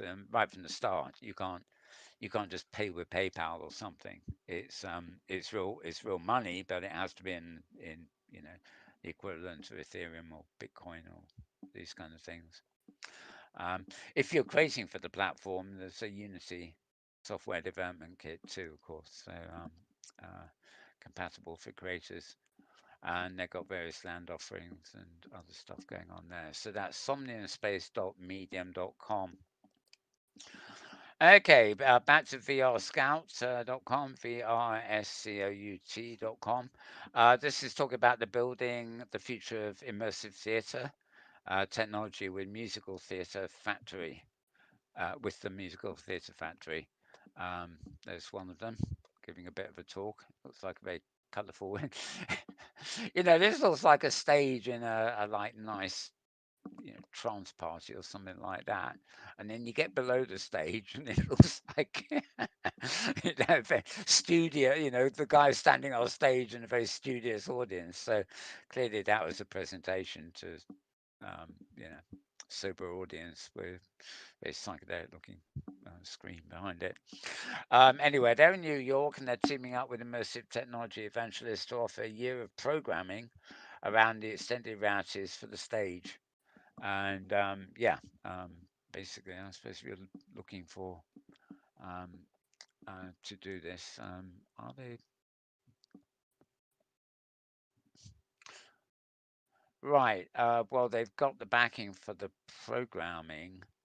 Oh, no, I presume this is showing stuff off. It's a bit vague whether that included, the paying people to get involved or just stuff for the audience.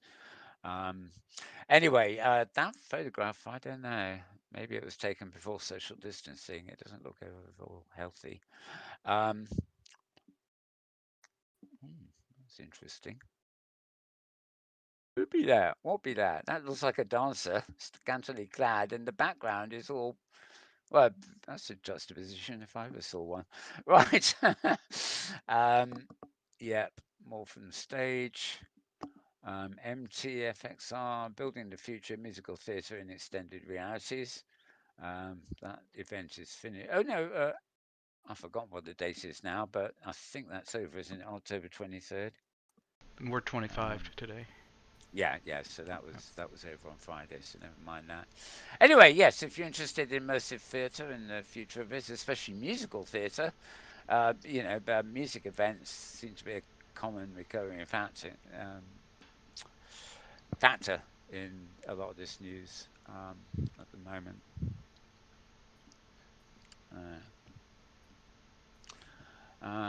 Okay, I'm going to move on. I think I might need to take a break in a minute.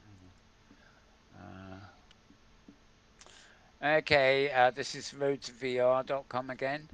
Deca Gear's PC VR headset promises a face, and I like this one, hip tracking. Every headset's got to have a different gadget attached, doesn't it? So this one's got hip tracking, which I think when I tweeted this, I said one for the hipsters, jokingly. I mean, if you want like music events and also want to dance, with the headset on, then something that tracks your hip movement, may, come in well. You can do the old, what would they call it? Twist and shake. The twist, Twist, yes. right? The twist. I think that was before I was born, but it was the original hip thing. And the girls used to practice it with yo-yo rings. I think that's what they Hula call it. The hoops? ring. Hula hoops, that's it. Yeah, yo-yo rings. Sorry, I'm thinking of certain grids, aren't I? Right. Okay. moving on. Moving on. Anyway, so that's straightforward. That's roadtovr.com. That announcement again from Ben Lang. And God, we must be getting somewhere soon. Right. I said there was a lot this week. Yeah. Um, Right, virtual reality startup and Fujitsu bring immersive drug design software to the Japanese market. Again, this is the medical kind of stuff. Um, they've immersive design collaboration software where it's already used by more than 15 of the top US-based biopharmaceutical companies. Um, doesn't really tell you a great deal about it. I imagine it's visualizing chemical formulas and putting, elements together to create medicines, vaccines, whatever. Um, you probably have to be in this field to not really um, have an interest in this. Um, Okay. You can find out more about that elsewhere, I think, or get it from my feed. The post is at Virtual Reporter, 3 words altogether, .com there. And I think if you look up Namone Incorporated, that's Naome Incorporated, they are actually based in San Diego in America. So this agreement with Fujitsu is actually to bring an American product to the Japanese market. So all very behind the scenes kind of business news there, really. Right, advancements in AR and VR with a new wrist camera. Um, the creation of a new wrist-worn device for 3D hand pose estimation. Let me just have a quick flip to the web page here. Oh, right, okay, we've got a picture there, which we don't have on the screen version. Um, Mind you, can't see much in it, can you? Um, Basically, I think the idea is you've got basically a camera on a wristwatch. Um, okay, let me go back to the easiest to read bit. Right, you'll find this post at Unite AI. So UNITE.ai, and it's basically on the research stage at the moment. Posing hands. I suppose the idea you've got it's another haptic thing. Imagine you're wearing a watch. Like I've got my Apple Watch on, only on one arm, of course. But imagine that was somehow emitting a haptic command. So that if I was watching something on screen, a bit like Leap Motion, it would interact with whatever scene I'm in for posing or whatever. Um,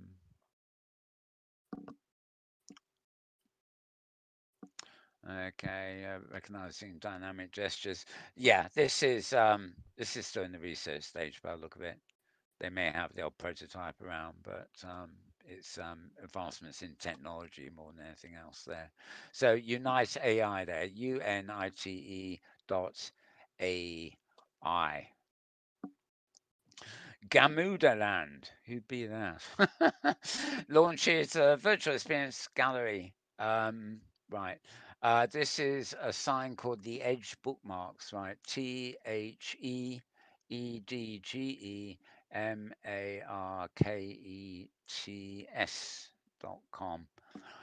Quite a lumper.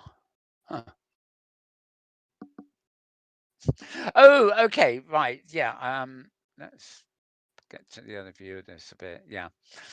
Yeah, this is really kind of local news, but I mean it's nice, and I mean there are other instances of this kind of thing. They've launched, it's a major art gallery virtually, but it's a virtual experiential gallery, which means it's not just a static gallery of things displayed in VR, 3D or 2D, but it contains experiential elements.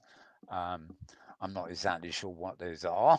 They haven't gone into that kind of detail, but presumably you might have something like what appears to be a statue which is making a noise, and depending on your position as you're looking at the statue, the noise or the sound would change. I don't know. It might be a 3D, or you might be looking at a 3D hologram as say a poet or a politician, and there was a sound recording of a speech, for example, and as you moved around the position of the hologram or the statue, you would be hearing it from a different perspective, kind of thing, spatial audio. So yeah, that's really what they would. That sort of thing is what they would be about experiential gallery. So, as I say, this is a site called theedgemarkets.com, and it's a picture of the kind of thing it's all about there. All right, moving on because we don't have the entire rest of the month to do this show. Um, Here we are, back again at vrfocus.com, vrfocus.com. Uh, this is the weird one. Creating games with your voice, right? Well, we had a glove, we had the haptic thing for juggling with. We got headsets galore, including one that should remain nameless that you shouldn't buy. And, but now you can build a game with your voice. Oh, isn't that fun? Create games with your voice inside the Anything World beta.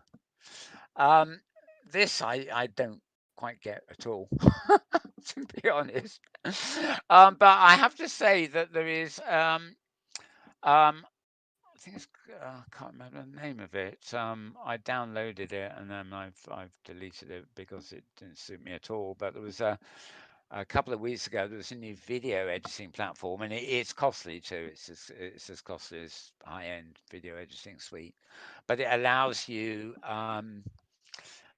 Uh, oh yeah, you can. It allows you to edit video using text. And actually, maybe the text could be triggered with voice too. Um, it had to do with the timeline thing, so it had very advanced, Vegas Pro type, uh, real, real video editing suite. But you could change to this mode, right, which allowed you to do quick edits using text. And I think it seemed to be that the text you typed was like coding; it was corresponding to markers. And I think the idea was you could quickly do edits. But quite frankly, I mean, I know video editing is a runtime operation. You know, I couldn't see any way that this newfangled way of editing it would, but I couldn't see any way that it would save me time. I mean, to me, editing is always going to be, it takes an hour to edit an hour, if not longer, if you're doing inserts and things. So, yeah. Anyway, back to this one. This isn't text input; it's voice input. And yeah, bloke in headset doesn't say anything. So strange avatar and is that a duck or something? Says, "What's up?" Um, Chicken. the free VR Quest experience. Oh, sorry, that's a pop-up or something I've got there. Right. This has worked in Unity and the Unreal Engine. Oh, that's unusual. Both of them together. Oh no, they've created it with Unity, but they're also planning an Unreal Engine version. Um, Several key features which should interest those interested in building games, apps, or other content.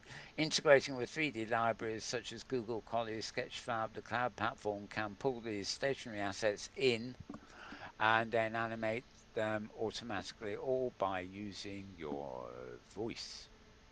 Right. And yeah.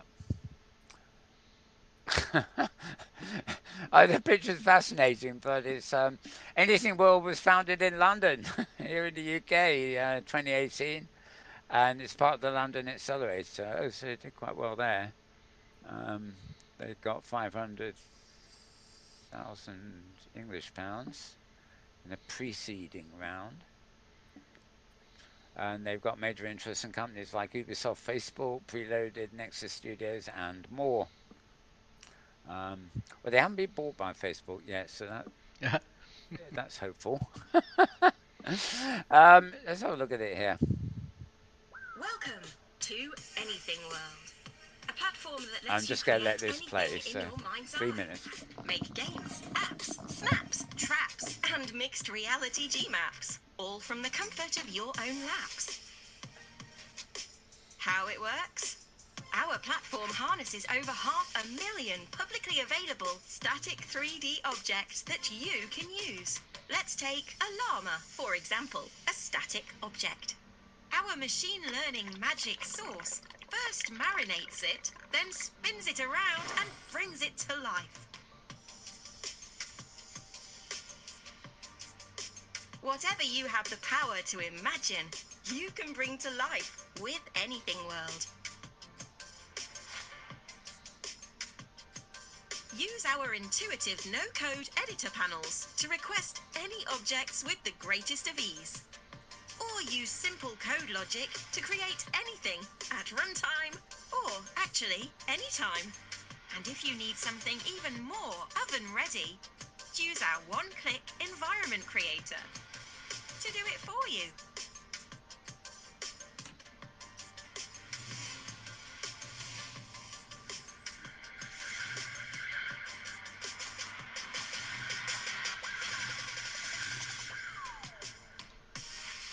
You can even use your voice to create experiences too. Hey, Anything World. Create a medieval village. Add 15 Vikings fighting a giant chicken in front of it. Wow, cool. Our conversational integrations are super easy to use at runtime, and especially handy when interface just gets in the way. Hey, chicken. Yeah, what's up?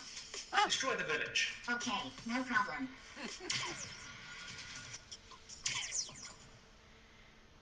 Oh, wow, that's amazing. It's the ideal way to spice up your social life too. Make aliens fly overhead and rainbows and planets in the background. So, to summarise in an overly dramatic fashion, access over 500,000 living 3D objects. Use code or don't. Use your voice to create and control, and output your creations to any device. So, see anything, say anything, play anything with Anything World.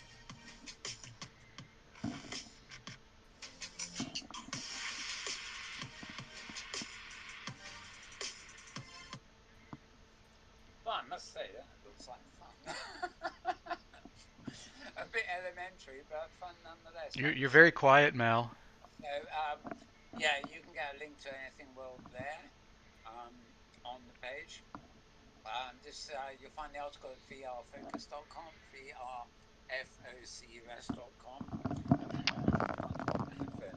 vrfocus.com. Mal? Right. Oh, right. Okay. Yeah. I'm sorry. Could you hear me then? No, we could not. Oh God. It's only an inch away, but never mind. Right. Okay, so you'll find that at vrfocus.com, the link to that. It seemed like fun. Actually, I was just saying that you couldn't hear me. I mean, simple, whatever, but kind of fun. That promises a looked lot. Yeah. yeah, very easy. I would guess that Anything World may well be a mobile app that you can then export from, but in fact, we'll do a quick click. But certainly the video made it. Oh, there we are. Oh, it was Product Hunt that posted this, I think. Yeah. Their website, oddly enough, is called anything.world. So ANYTHIN.WORLD.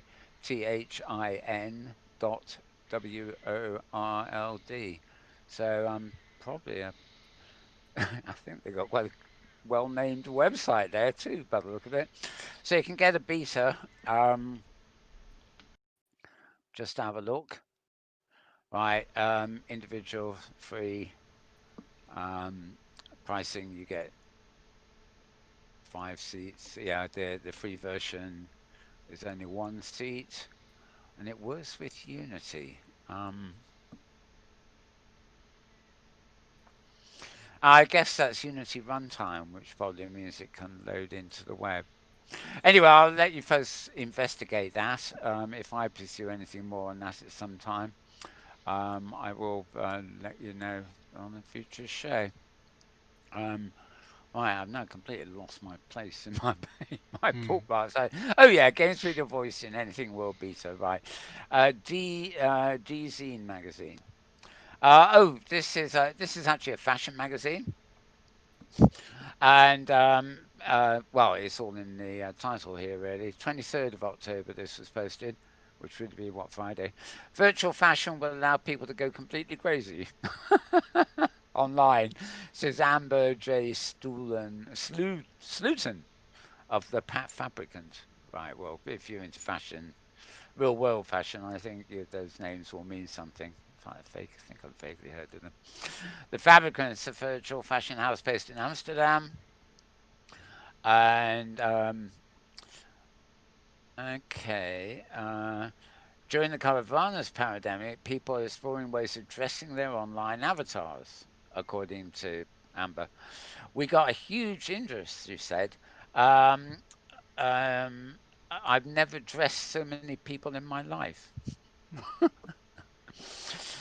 She also said that digital fashion allowed people to act out their fantasies online And how do we want to represent ourselves in the virtual space? She asks. If we can be anything, will we still want to be ourselves? And there's the lady in question who's talking here in the article.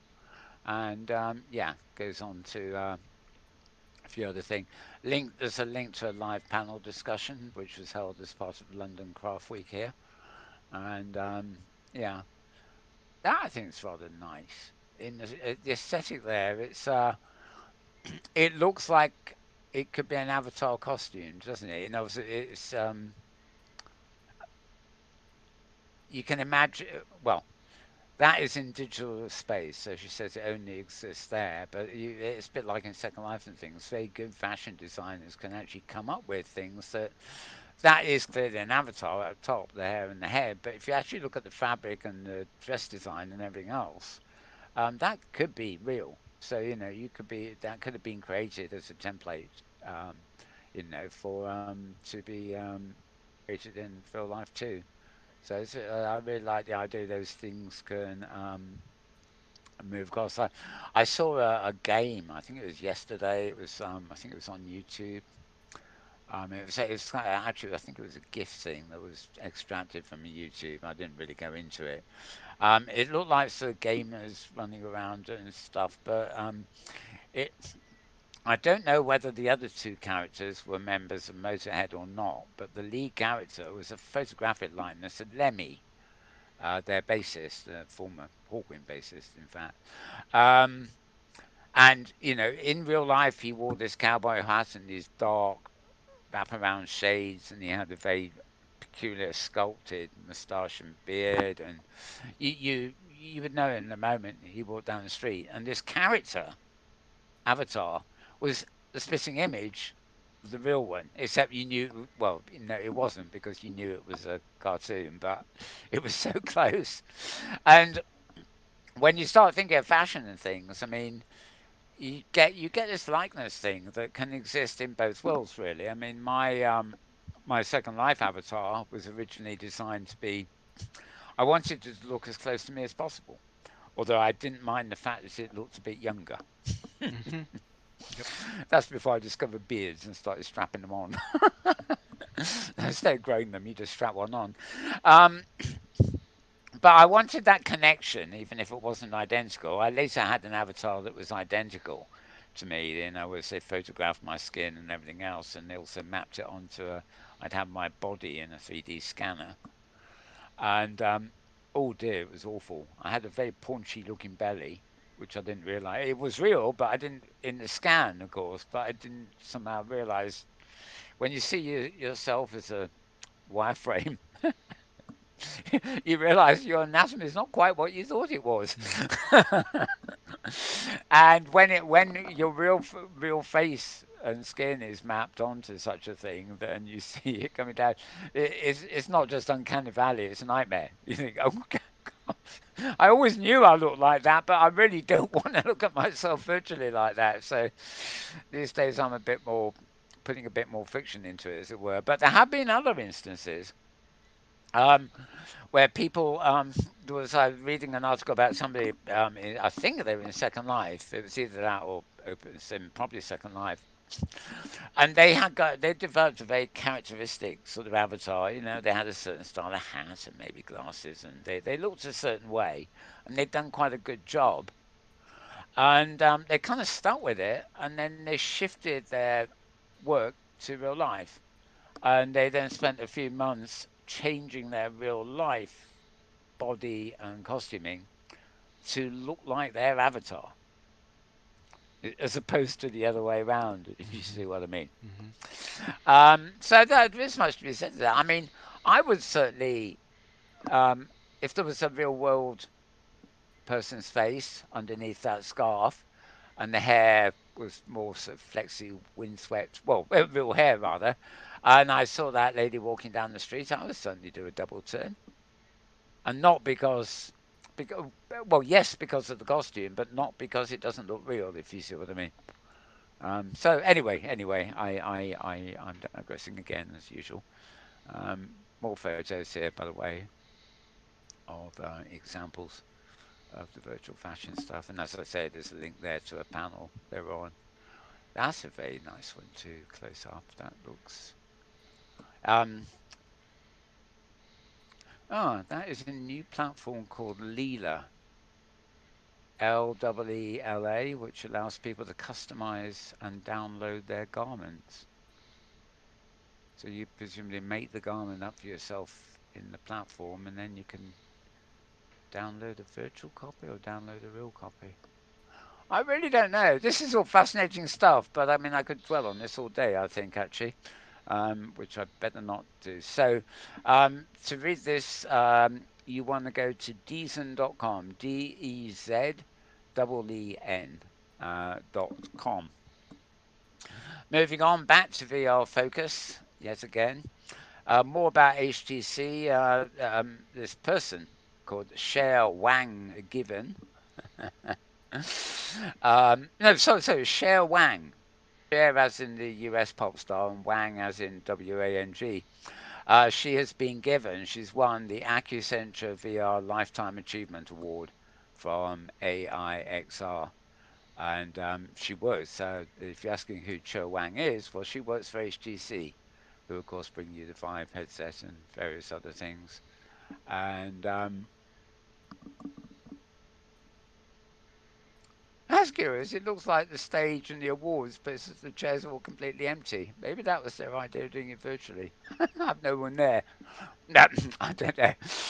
Anyway, yeah, COVID. just thought I'd point that out. She's won the award as Life VR Lifetime Achievement.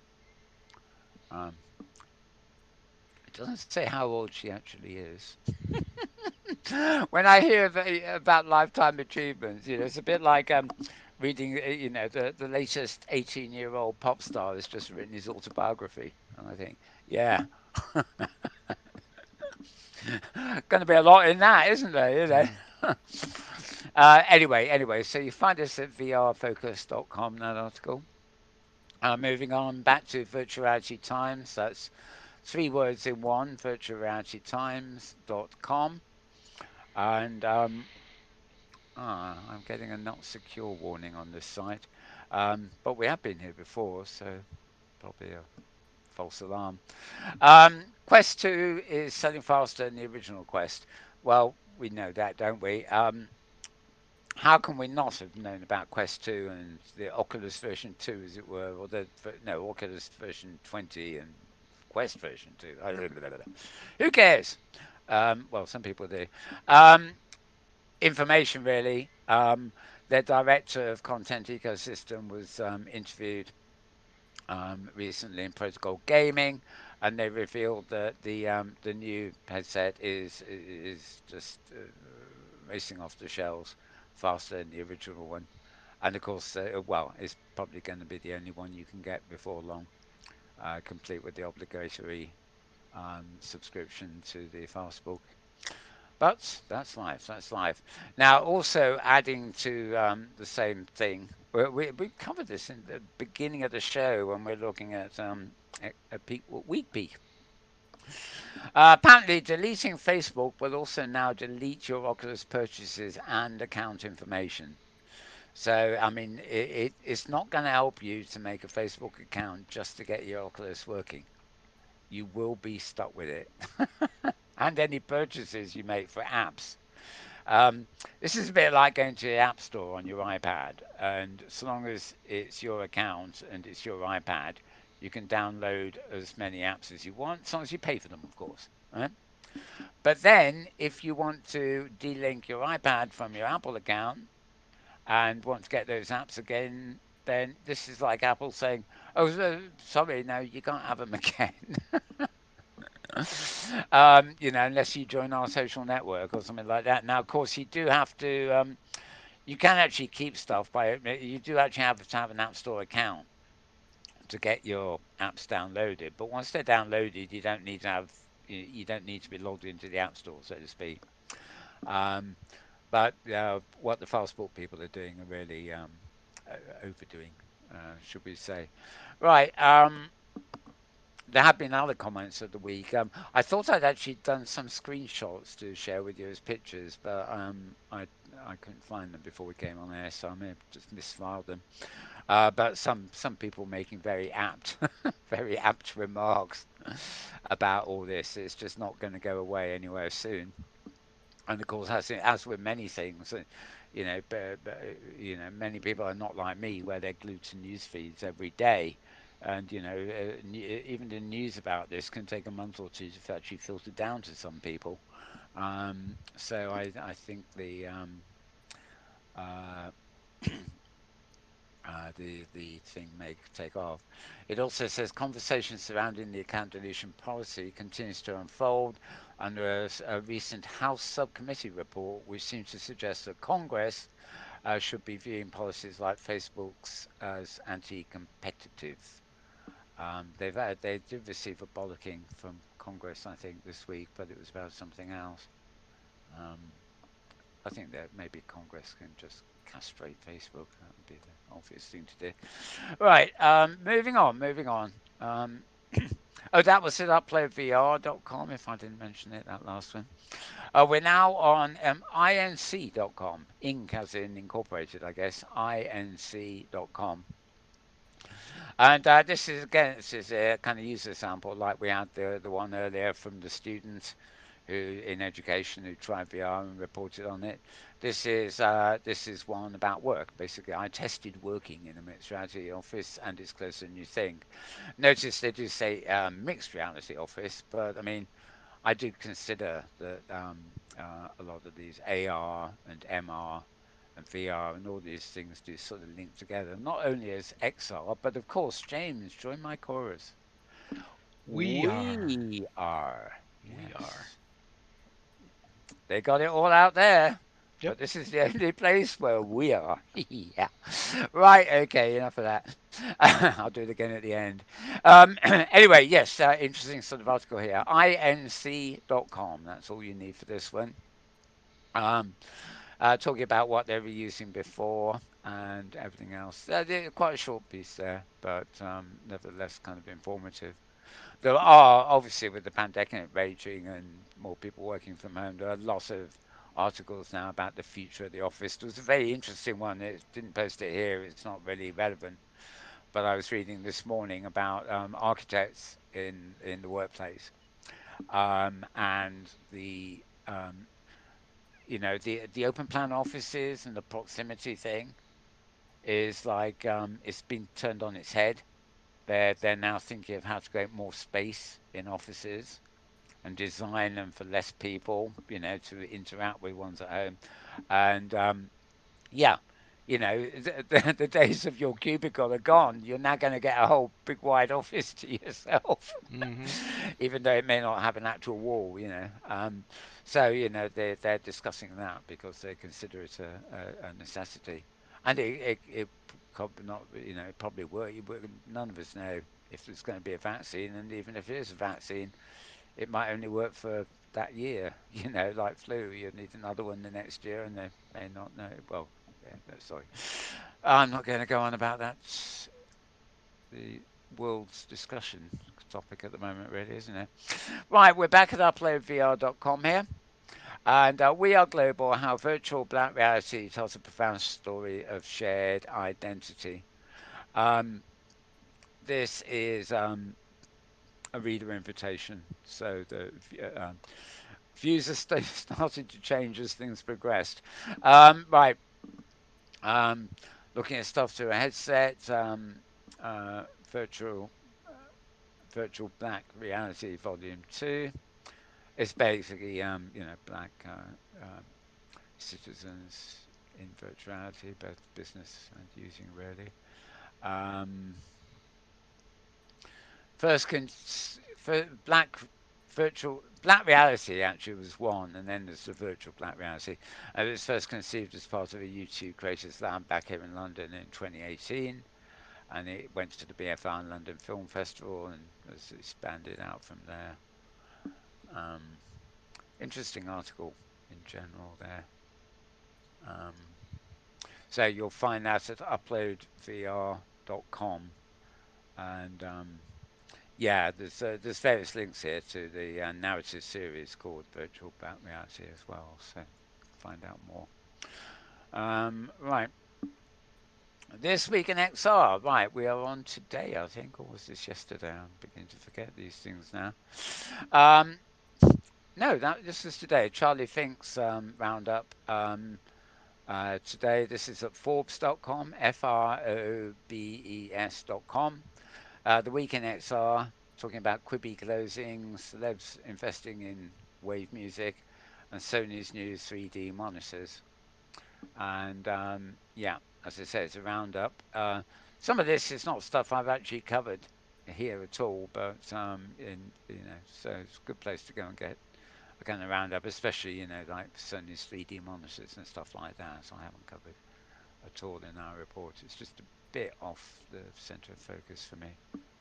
So you can find all that at Forbes.com. And there's one other one here after that. So yeah. Oh, another one from VentureBeat this morning. Right. Unity, that's obviously the game development platform, have promised an initial OpenXR platform support by the end of this year. That's a screenshot of somebody building in Unity and a lounge scene in this case. We covered them before. The Kronos Group released OpenXR, which is a royalty-free standard designed to make cross-platform VR and AR app development easier and supporting multiple platforms. It was backed by a whole load of people: Epic Games, Microsoft, Oculus at the time. I don't know whether that still apply, and Valve, to name just a few. And they confirmed that their engine will start supporting the new OpenXR platforms by the end of this year, providing it the best developer experience on Unity supported platforms. So if you're used to working in Unity and you're tending to export to proprietary platforms, I don't know which, they've got a whole load. You've got maybe here, I'm not sure, but certainly Science Space and a whole load of other places. Not to mention altering your own games. Often you've got to follow the rule book for a particular platform.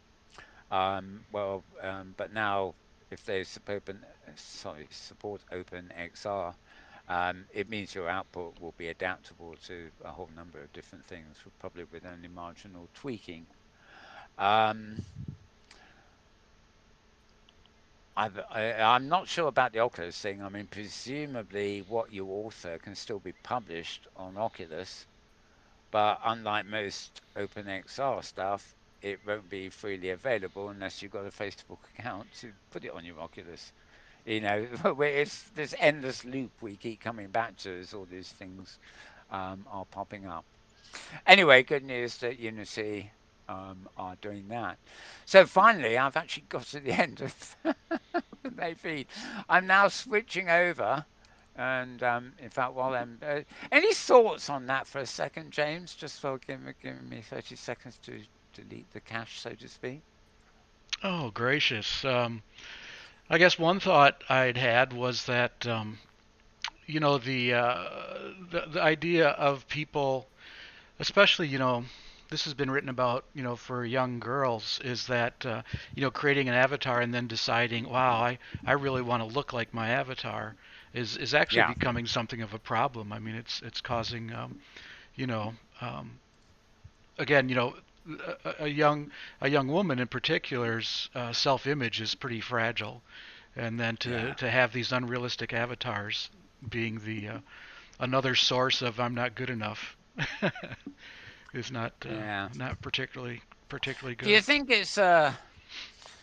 it's limited that, or you get I mean, just on the Facebook itself, the one that has real world pictures and Instagrams and things, there's this whole thing about body shaming and stuff, which really seems to me to be endemic anyway. No, Not directly. it's a part of culture for In, sure. Yeah. yeah.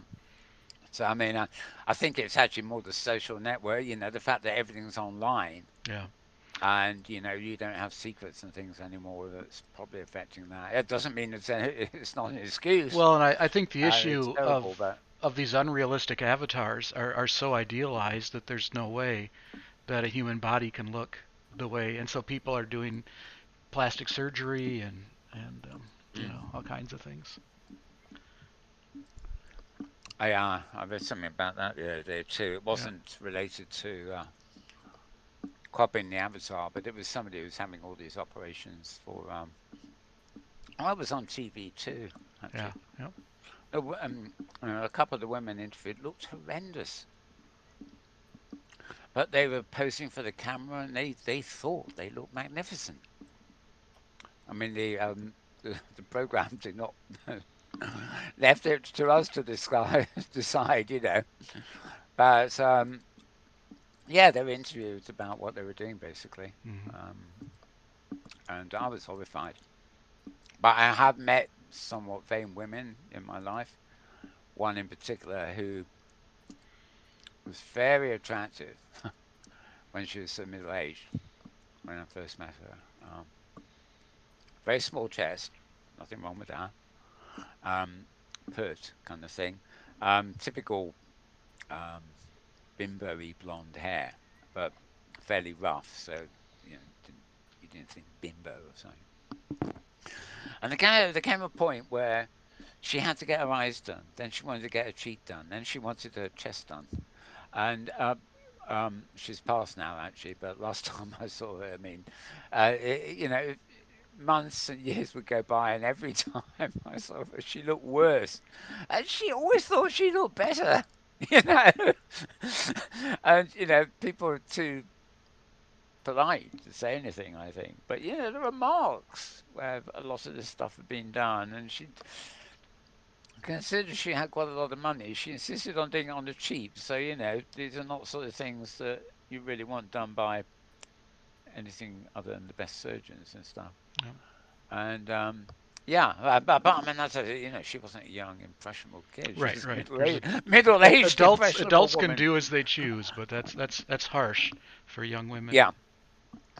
Yeah, but it's like I mean, it's fairly commonplace now. But I remember about 20 years ago or something, there was the whole thing where guys who, as younger men, had tattoos, right, all over the place. It was quite a big thing of a certain time, and they were really worried, because they reached the age where they were thinking of their jobs and their conventional looks, and they wanted, can you get rid of these bloody tattoos? We're regretting them now. Hmm. Hmm. Um, Nowadays you see tattoos everywhere, and I don't think it's so much of a thing. But of Right. course, it is almost impossible to get rid of a tattoo. You have to sort of tattoo it off, if you see what I mean. Hmm. Burn away at where it's burnt in, and the guys are just as bad as women when it comes to tattoos. Women do tattoos much more now, but it used to be a guy thing, and it's probably the equivalent, you know, of body tampering for women, but for men.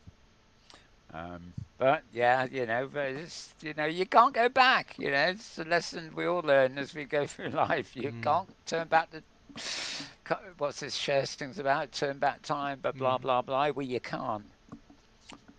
So tough. Time waits for no one either. Right. Right. Right. I got to quickly load some of the feeds here from direct from Twitter. There aren't that many. These ones are in the Metaworld News feed at Twitter, of course, twitter.com/Metaworld News. And what date was it today? It's Thursday, 22nd. Right, Today's the Monday. Oh, 25th. oh, that's right. So Monday, yeah, Monday was the 19th. Okay. Don't know what that is actually. Okay, 22nd of October. I've got a couple here. Okay, this one is. Oh, needs to be Safari again, doesn't it? This is Hypergrid Business, of course. And it's basically October full of Halloween events and celebrations in OpenSim. David Kawicki reporting. And yeah, Tag Grid have a Halloween build contest. I think there's quite a few others as well. I mean, Halloween is popular in both Second Life and OpenSim. It's one of those things. it's quite popular in Europe and Britain now, although it used to be very much an American only thing. So that was Tag Grid. Littlefield Grid are holding balloon rides and such like, hay rides and a Halloween hunt. Um, Neverworld have a scary new Halloween themed region. Um, Neverworld Grid, that is. Virtual Dream Grid are having a Halloween party on October 29th. Let's see. Criano Vale Grid has Halloween freebies and autumn colours to enjoy. Well, yes, indeed. Nice and pretty, that, isn't it? Okay. Yeah, yeah, autumn colours are something magical about them. They've just got, in some ways, a lot richer than summer and spring until they start falling. Right. Noval region of the Creon Vale Grid. They change 4 times a year with a different OAR loaded for each season. So they've now moved into, well, autumn, I guess. Um, Tangle Grid have a Halloween Expo. Um, Started on Thursday last and will be continuing to the 19th of November there. Let me see. Party destinations Yaka Club Village region. Don't know this one. Okay, apparently there's a hypergrid destination called partydestinationgrid.com. Year port 8002 as ever. And there's a Yaka Club International there. So they are doing some Halloween stuff too. Hmm. So that's that. What comes next here? Oh yes. Hang on. There's one other one here. Right. We are doing the show, as you probably know, in Sansar. That's where our little studio here is, and they posted a weekly events recap for October the 20th here.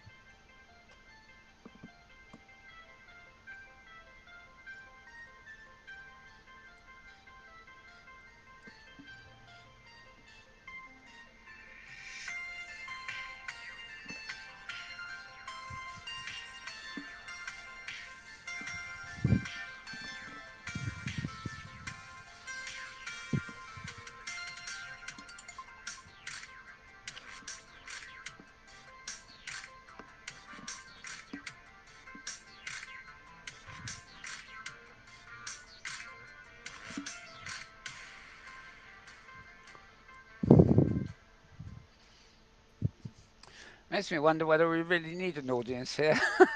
They'd be too much of a distraction, wouldn't they? Mm-hmm. Yeah. Anyway, let's just see that. Interesting. There was a gig, obviously, in the last week or so, which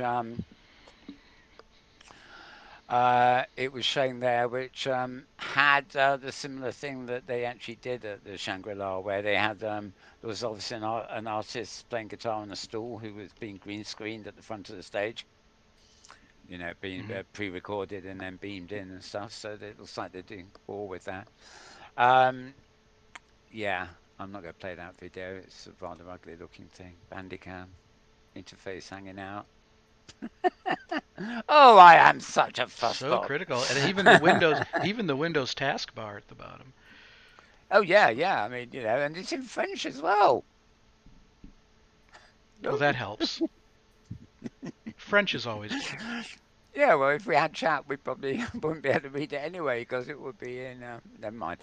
Okay. Je ne sais quoi. Right, I know not what. Okay.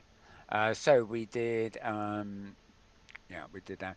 Also, hypergridbusiness.com. I'm not going to load it, but open land sim area actives continue full increase. Um,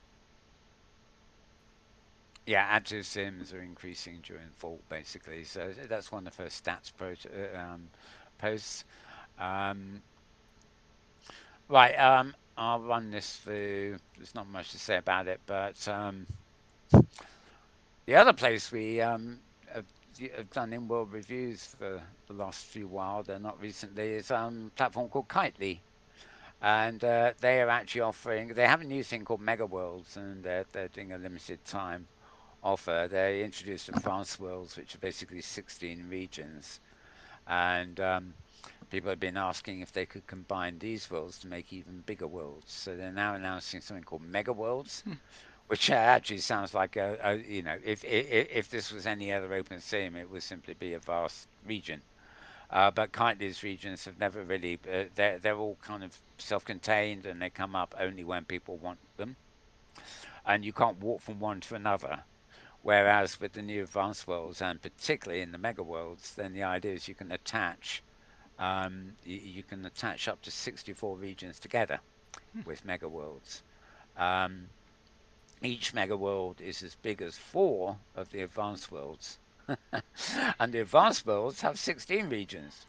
So you're talking about 64 times 64 regions in a mega world. So you can have a pretty big virtual world for that. I can't even do the mathematics offhand. Let's see. You got the prims.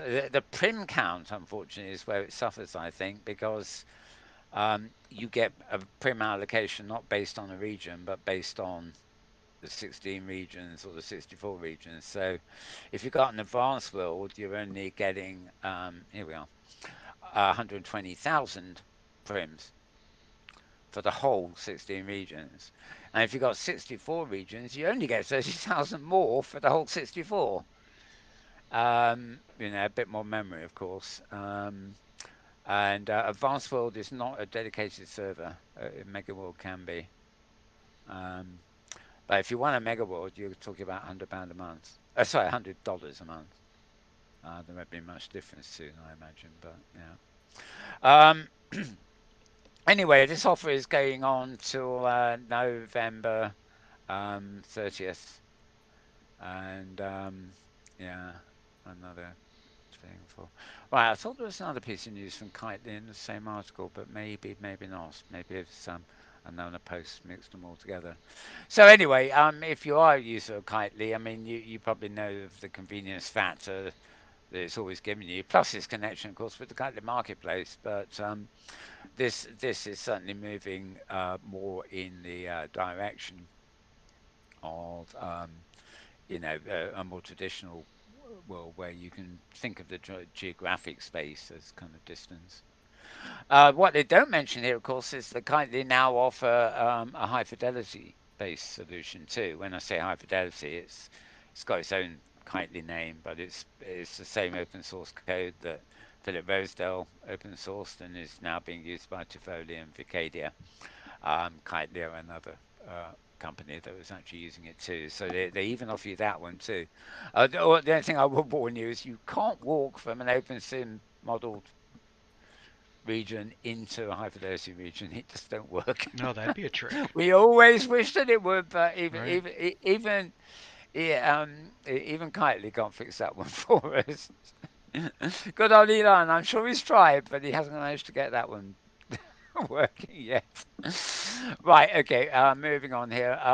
Hypergrid Business also has a listing of the most popular hypergrid worlds. I think it's about 150, from number 1 to 150, and then, there's actually far more. There are literally thousands of hypergrid enabled worlds these days. But they list the main ones. I'm not biased, so I'm not going to load that and read them out. And I think if you want to know who the top one is, all you have to do is go to hypergridbusiness.com. hypergridbusiness.com. And if there's a more recent article, which I don't think there is at the moment, then they always have the previous ones down the side and the sidebar. Right. Okay, one more YouTube from Sansar here. This is Exploring Solitude, um, which is yet better, another one. The thing I like about this is it's Isabel Sharan, who I'm a big fan of her, the ones she does in, oh, come on, load, in Second Life. She's very funny as well. What's going on? Oh dear, oh dear, oh dear. Something. Oh, there we are. Oh, error occurred. Oh, it's Oh, working fine. that's how we open the show. Well, no, this is no. Basically, It's bookmarked. Isabel wandered over to Sansar, and found this area called Solitude, and she was so pleased with it, she's decided to do a documentary on it. It was quite long too, so I'd only have shown you a little bit. Um, her YouTube account is well, let's see, I'll scroll down there. Here she is, Isabel Sharon. So if you look her up on YouTube, you may find you can get to what is wanted. I'm going to do a quickie. There's one other possibility, and if I don't, I can always try opening this as I would normally on good old, good old Opera. Oh, God.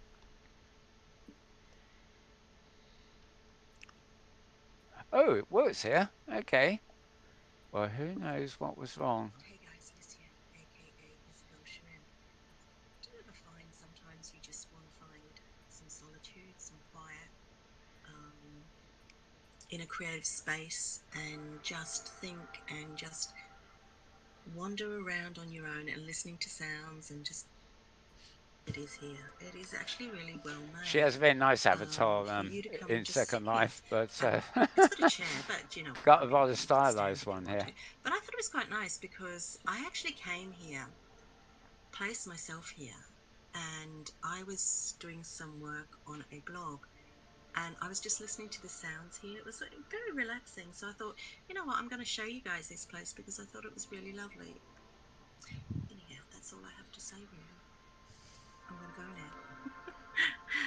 I will link to the details underneath this video. Okay, see you later. Bye-bye. Bye bye. Bye. Oh, she's so sweet. She's also a very funny commentator. If we ever do a new grumpy old avatar, I might ask her to replace Juicer. Yeah, the film goes on a bit more because she's just playing some music and showing you the environment. But it's rather nice. There's an awful lot of really nice places here in Sansar. They are individual sort of sandbox or sharded sometimes places, so you can't just walk from one to another. Um, but in a way that doesn't matter. I mean, even in Second Life, where you can fly and walk and everything else, so many people just find the link and teleport. So moving around is more or less that easy.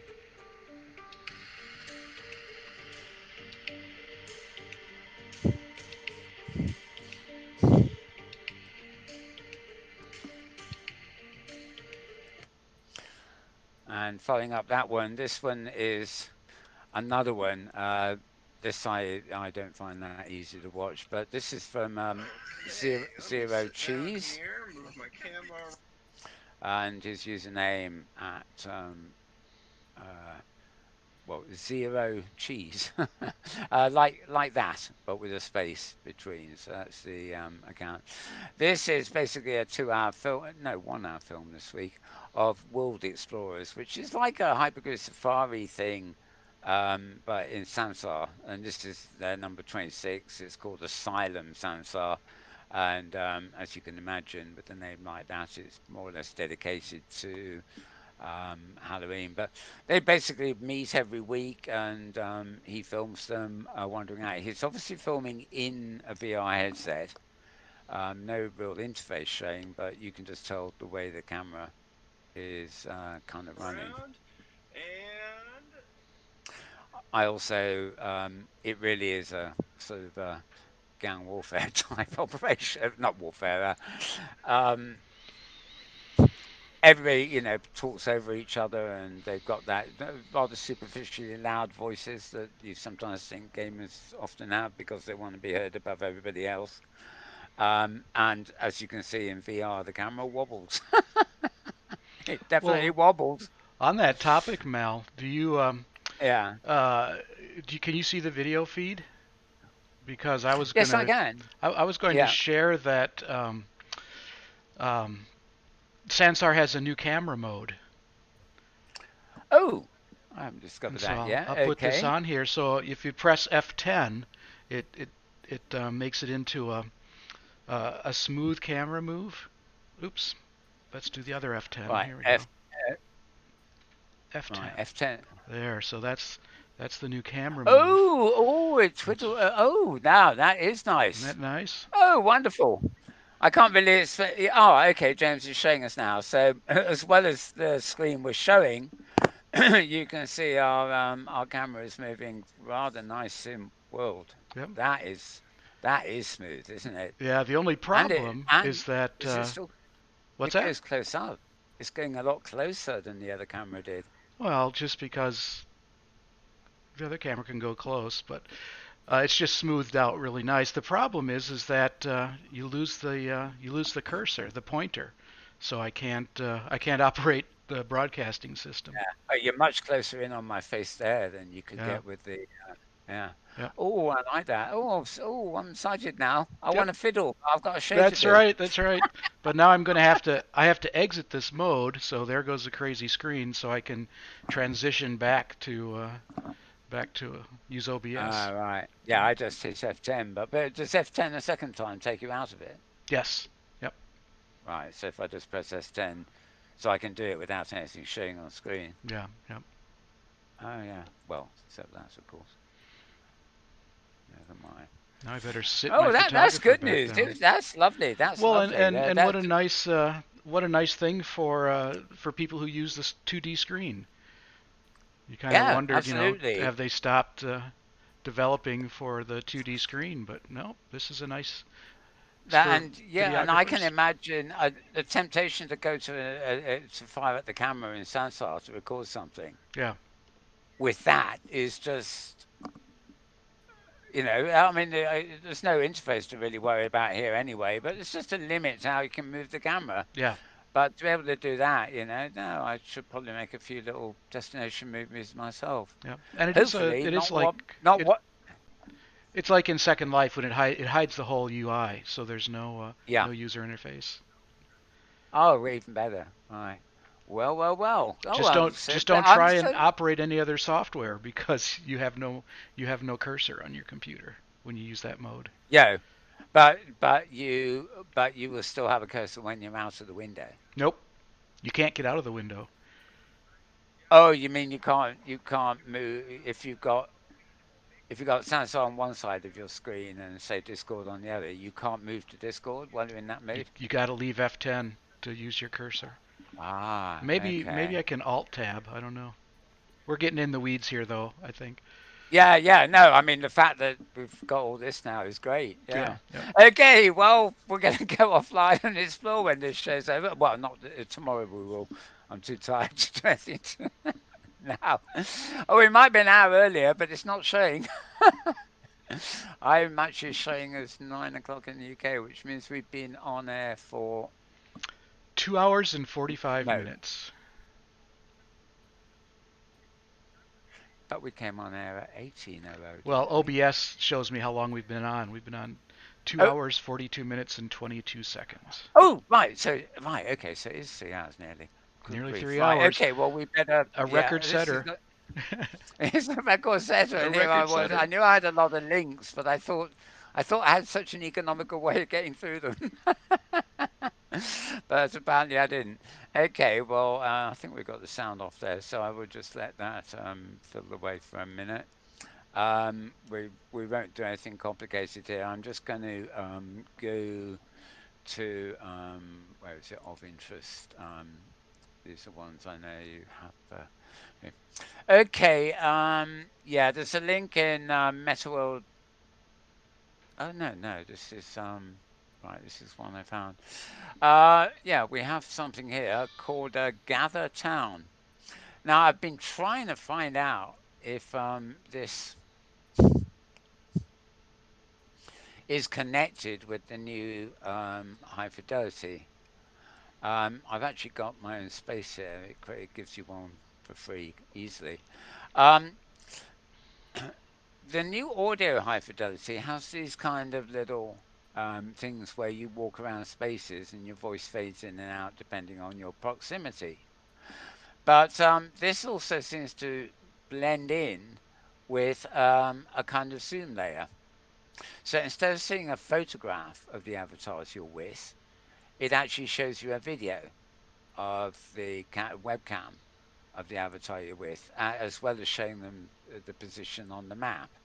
So if, for example, this bloke is at the other end of the scene from you, you won't really hear him, whereas she might be right next door to you. So you can follow him on the map to get close to him, if you see what I mean. And as you see here, they're playing around with their whiteboards too. Now, when I saw this, I actually came across a site for Philip, which is Philip Rosedale. And I haven't been able to ask him whether this is actually a project that on his side that he's not publicly involved with. There is somebody called Philip on the team, but it's not him. Um, because the graphical layer, the map kind of thing, looks so much like High Fidelity does these days. And the over the, it's almost as if somebody took Philip's High Fidelity and then put a transparent zoom on top of it. um, so if you launch it, oh god, I want to sign in with Google. I know I've already got the space. Huh. Okay, it's not having this, and I'm in a wrong browser for it. Right. Okay. So anyway, yes, that was that. Let's just dispose of a few things here that we no longer need. Right. Okay, so that's called GatherTown, and the website you want there is simply GATHER, gather, dot, and then town, TOWN. And you can do /FAQ if you just want to jump to the fact site, as it were. I'm not going to do it now, we haven't got time, but there's a lovely thing on YouTube, called, a sci-fi short called World Builder. And somebody's been republishing it this week, and it just where I clicked it and loaded it in here, my private links as it were, because when I saw it, I just remembered just how good it was, 5 years ago, whenever it happened. It's about a guy who molds a virtual reality universe around him for his girlfriend, and around him being the real world. You'd have to. You can look it up by just looking up World Builder in YouTube's video. There's also a YouTube video for Somnium Space Worlds, which is more or less than that. Well, that's the last things we've got now, so might as well do them if YouTube wants to run here.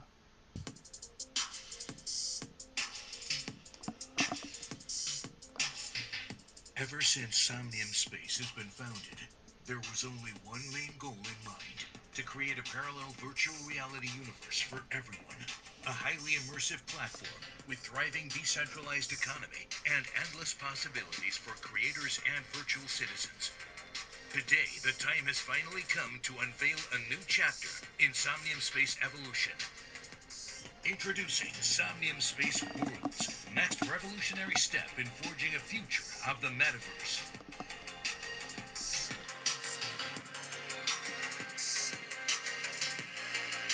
Somnium Worlds are fully programmable and customizable independent instances, which you will be creating by using Somnium Unity SDK. There are 3 different sizes of worlds: small, medium, and extra large.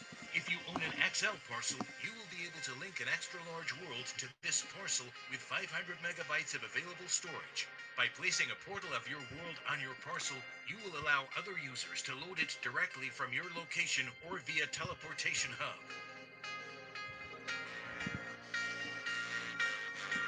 Create fully fledged games, entire worlds, or unique experiences. Fully customizable and scriptable, with its own looks, game mechanics, physics, and monetization. Utilize out-of-the-box Somnium SDK tools for scripting, blockchain integration, monetization, and much more.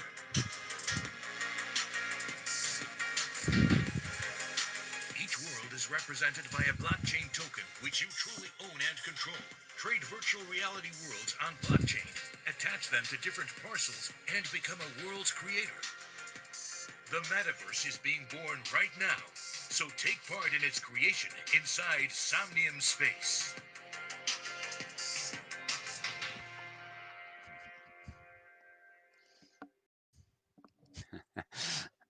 always those deep, film advert type voices, hyping everything up. But as we said, as I discussed in the link we showed, that's basically just the promo for the new Somnium Worlds, so to speak. And the final thing, and it really is the final one. I'll just load it quickly. Is Weekend XR podcast with Charlie Fink, and their guest host was Samantha somebody. And this one, this literally Good came morning, up. everyone. It's October 23rd. I'm Charlie Fink, Forbes Tech columnist, and this is This Week in XR. This week, our guest is Samantha Wolf. She's an adjunct professor at NYU, and she teaches the business of XR, which is very similar to one of the classes that I teach at Chapman University. So we'll get to that in a minute. My partner in crime, Ted Shilowitz, futurist of Paramount Pictures, is not going to be with us this week, but Sam and I are going to break down some of the top stories in tech and share a few of our thoughts about our remote teaching and most of all, one of my favorite topics, theater in VR. But let him. Indeed. Well, it's a 30-minute show. It's not the longest, fortunately, but I'm not going to play it for you here. But you get the gist of it there. The Weekend XR is a weekly one, so they have a different guest every week, or sometimes two. And Charlie Fink there is the host. If you want to see that in full, you need to go to YouTube, and you want to go to this account here, This Week in XR podcast. All right, I'll highlight that for you. Um, it might make it clearer. I don't know. And yeah, there you go. So, right, well, there we are. That is it for this week. Now, I'm still aghast at the fact that we've just done the longest show ever, haven't we, James? Instead of being the most economically done.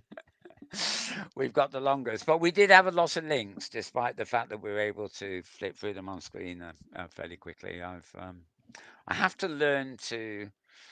It's always at the beginning, I talk a wee bit more than I should over each link, and then before I know it, I'm a third of the way through and three-quarters of the way through the show. Yeah, and I commented more than usual also, I'd say. Yeah. I used Any other I thoughts? used up my allotted bandwidth. So no more thoughts. No more thoughts, No more right? thoughts. Your brain bandwidth is That's is right. exhausted. Yep. So is mine actually. I was getting a bit dizzy and thought, God, am I going to have to log off or faint? Yeah. Yep. I went and got some glucose. That helps. While the movies was playing, Hmm. but at one point, but that would explain it because 2 hours and I'm pretty weary. 3 hours and I know not to do it again if I can help it, Right. Right. kind of thing. Yeah. So yeah, well, I think we are actually done. We'll be back, of course, same time, same. Oh, I didn't. Okay, there is a new. We've had it before, so we'd have to. Okay, I've just seen here that there is a new Between Realities podcast, which I've just loaded now very quickly. Um, This is 2 days old. I don't know why I missed it a second ago.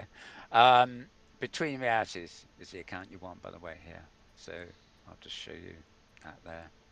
And they've got a guest, Nicole Lazaro. Yeah, yeah, Nicole somebody. She's all around. Increase the emotional response that the players have while playing their games. These two have swapped positions this time, but they're using the same trick of the. It is like mind blowing because games really are the feelings. Oh, there it is. So there are the 4 steps to fun right there. Yeah, so it kind of looks like that. Yep. Yep. Okay, well, just for completeness sake, sorry. I saw that just as I was about to log off. Anyway, we really are about to log off. Hope you've enjoyed the show. We will be back same time, same place next week with lots of other highlights. In the meantime, you've learned all about VR, you've learned about AR, you learned about MR, you learned about RR, you learned about MXR is another one. And but the crucial thing is that We We are. are. Yes.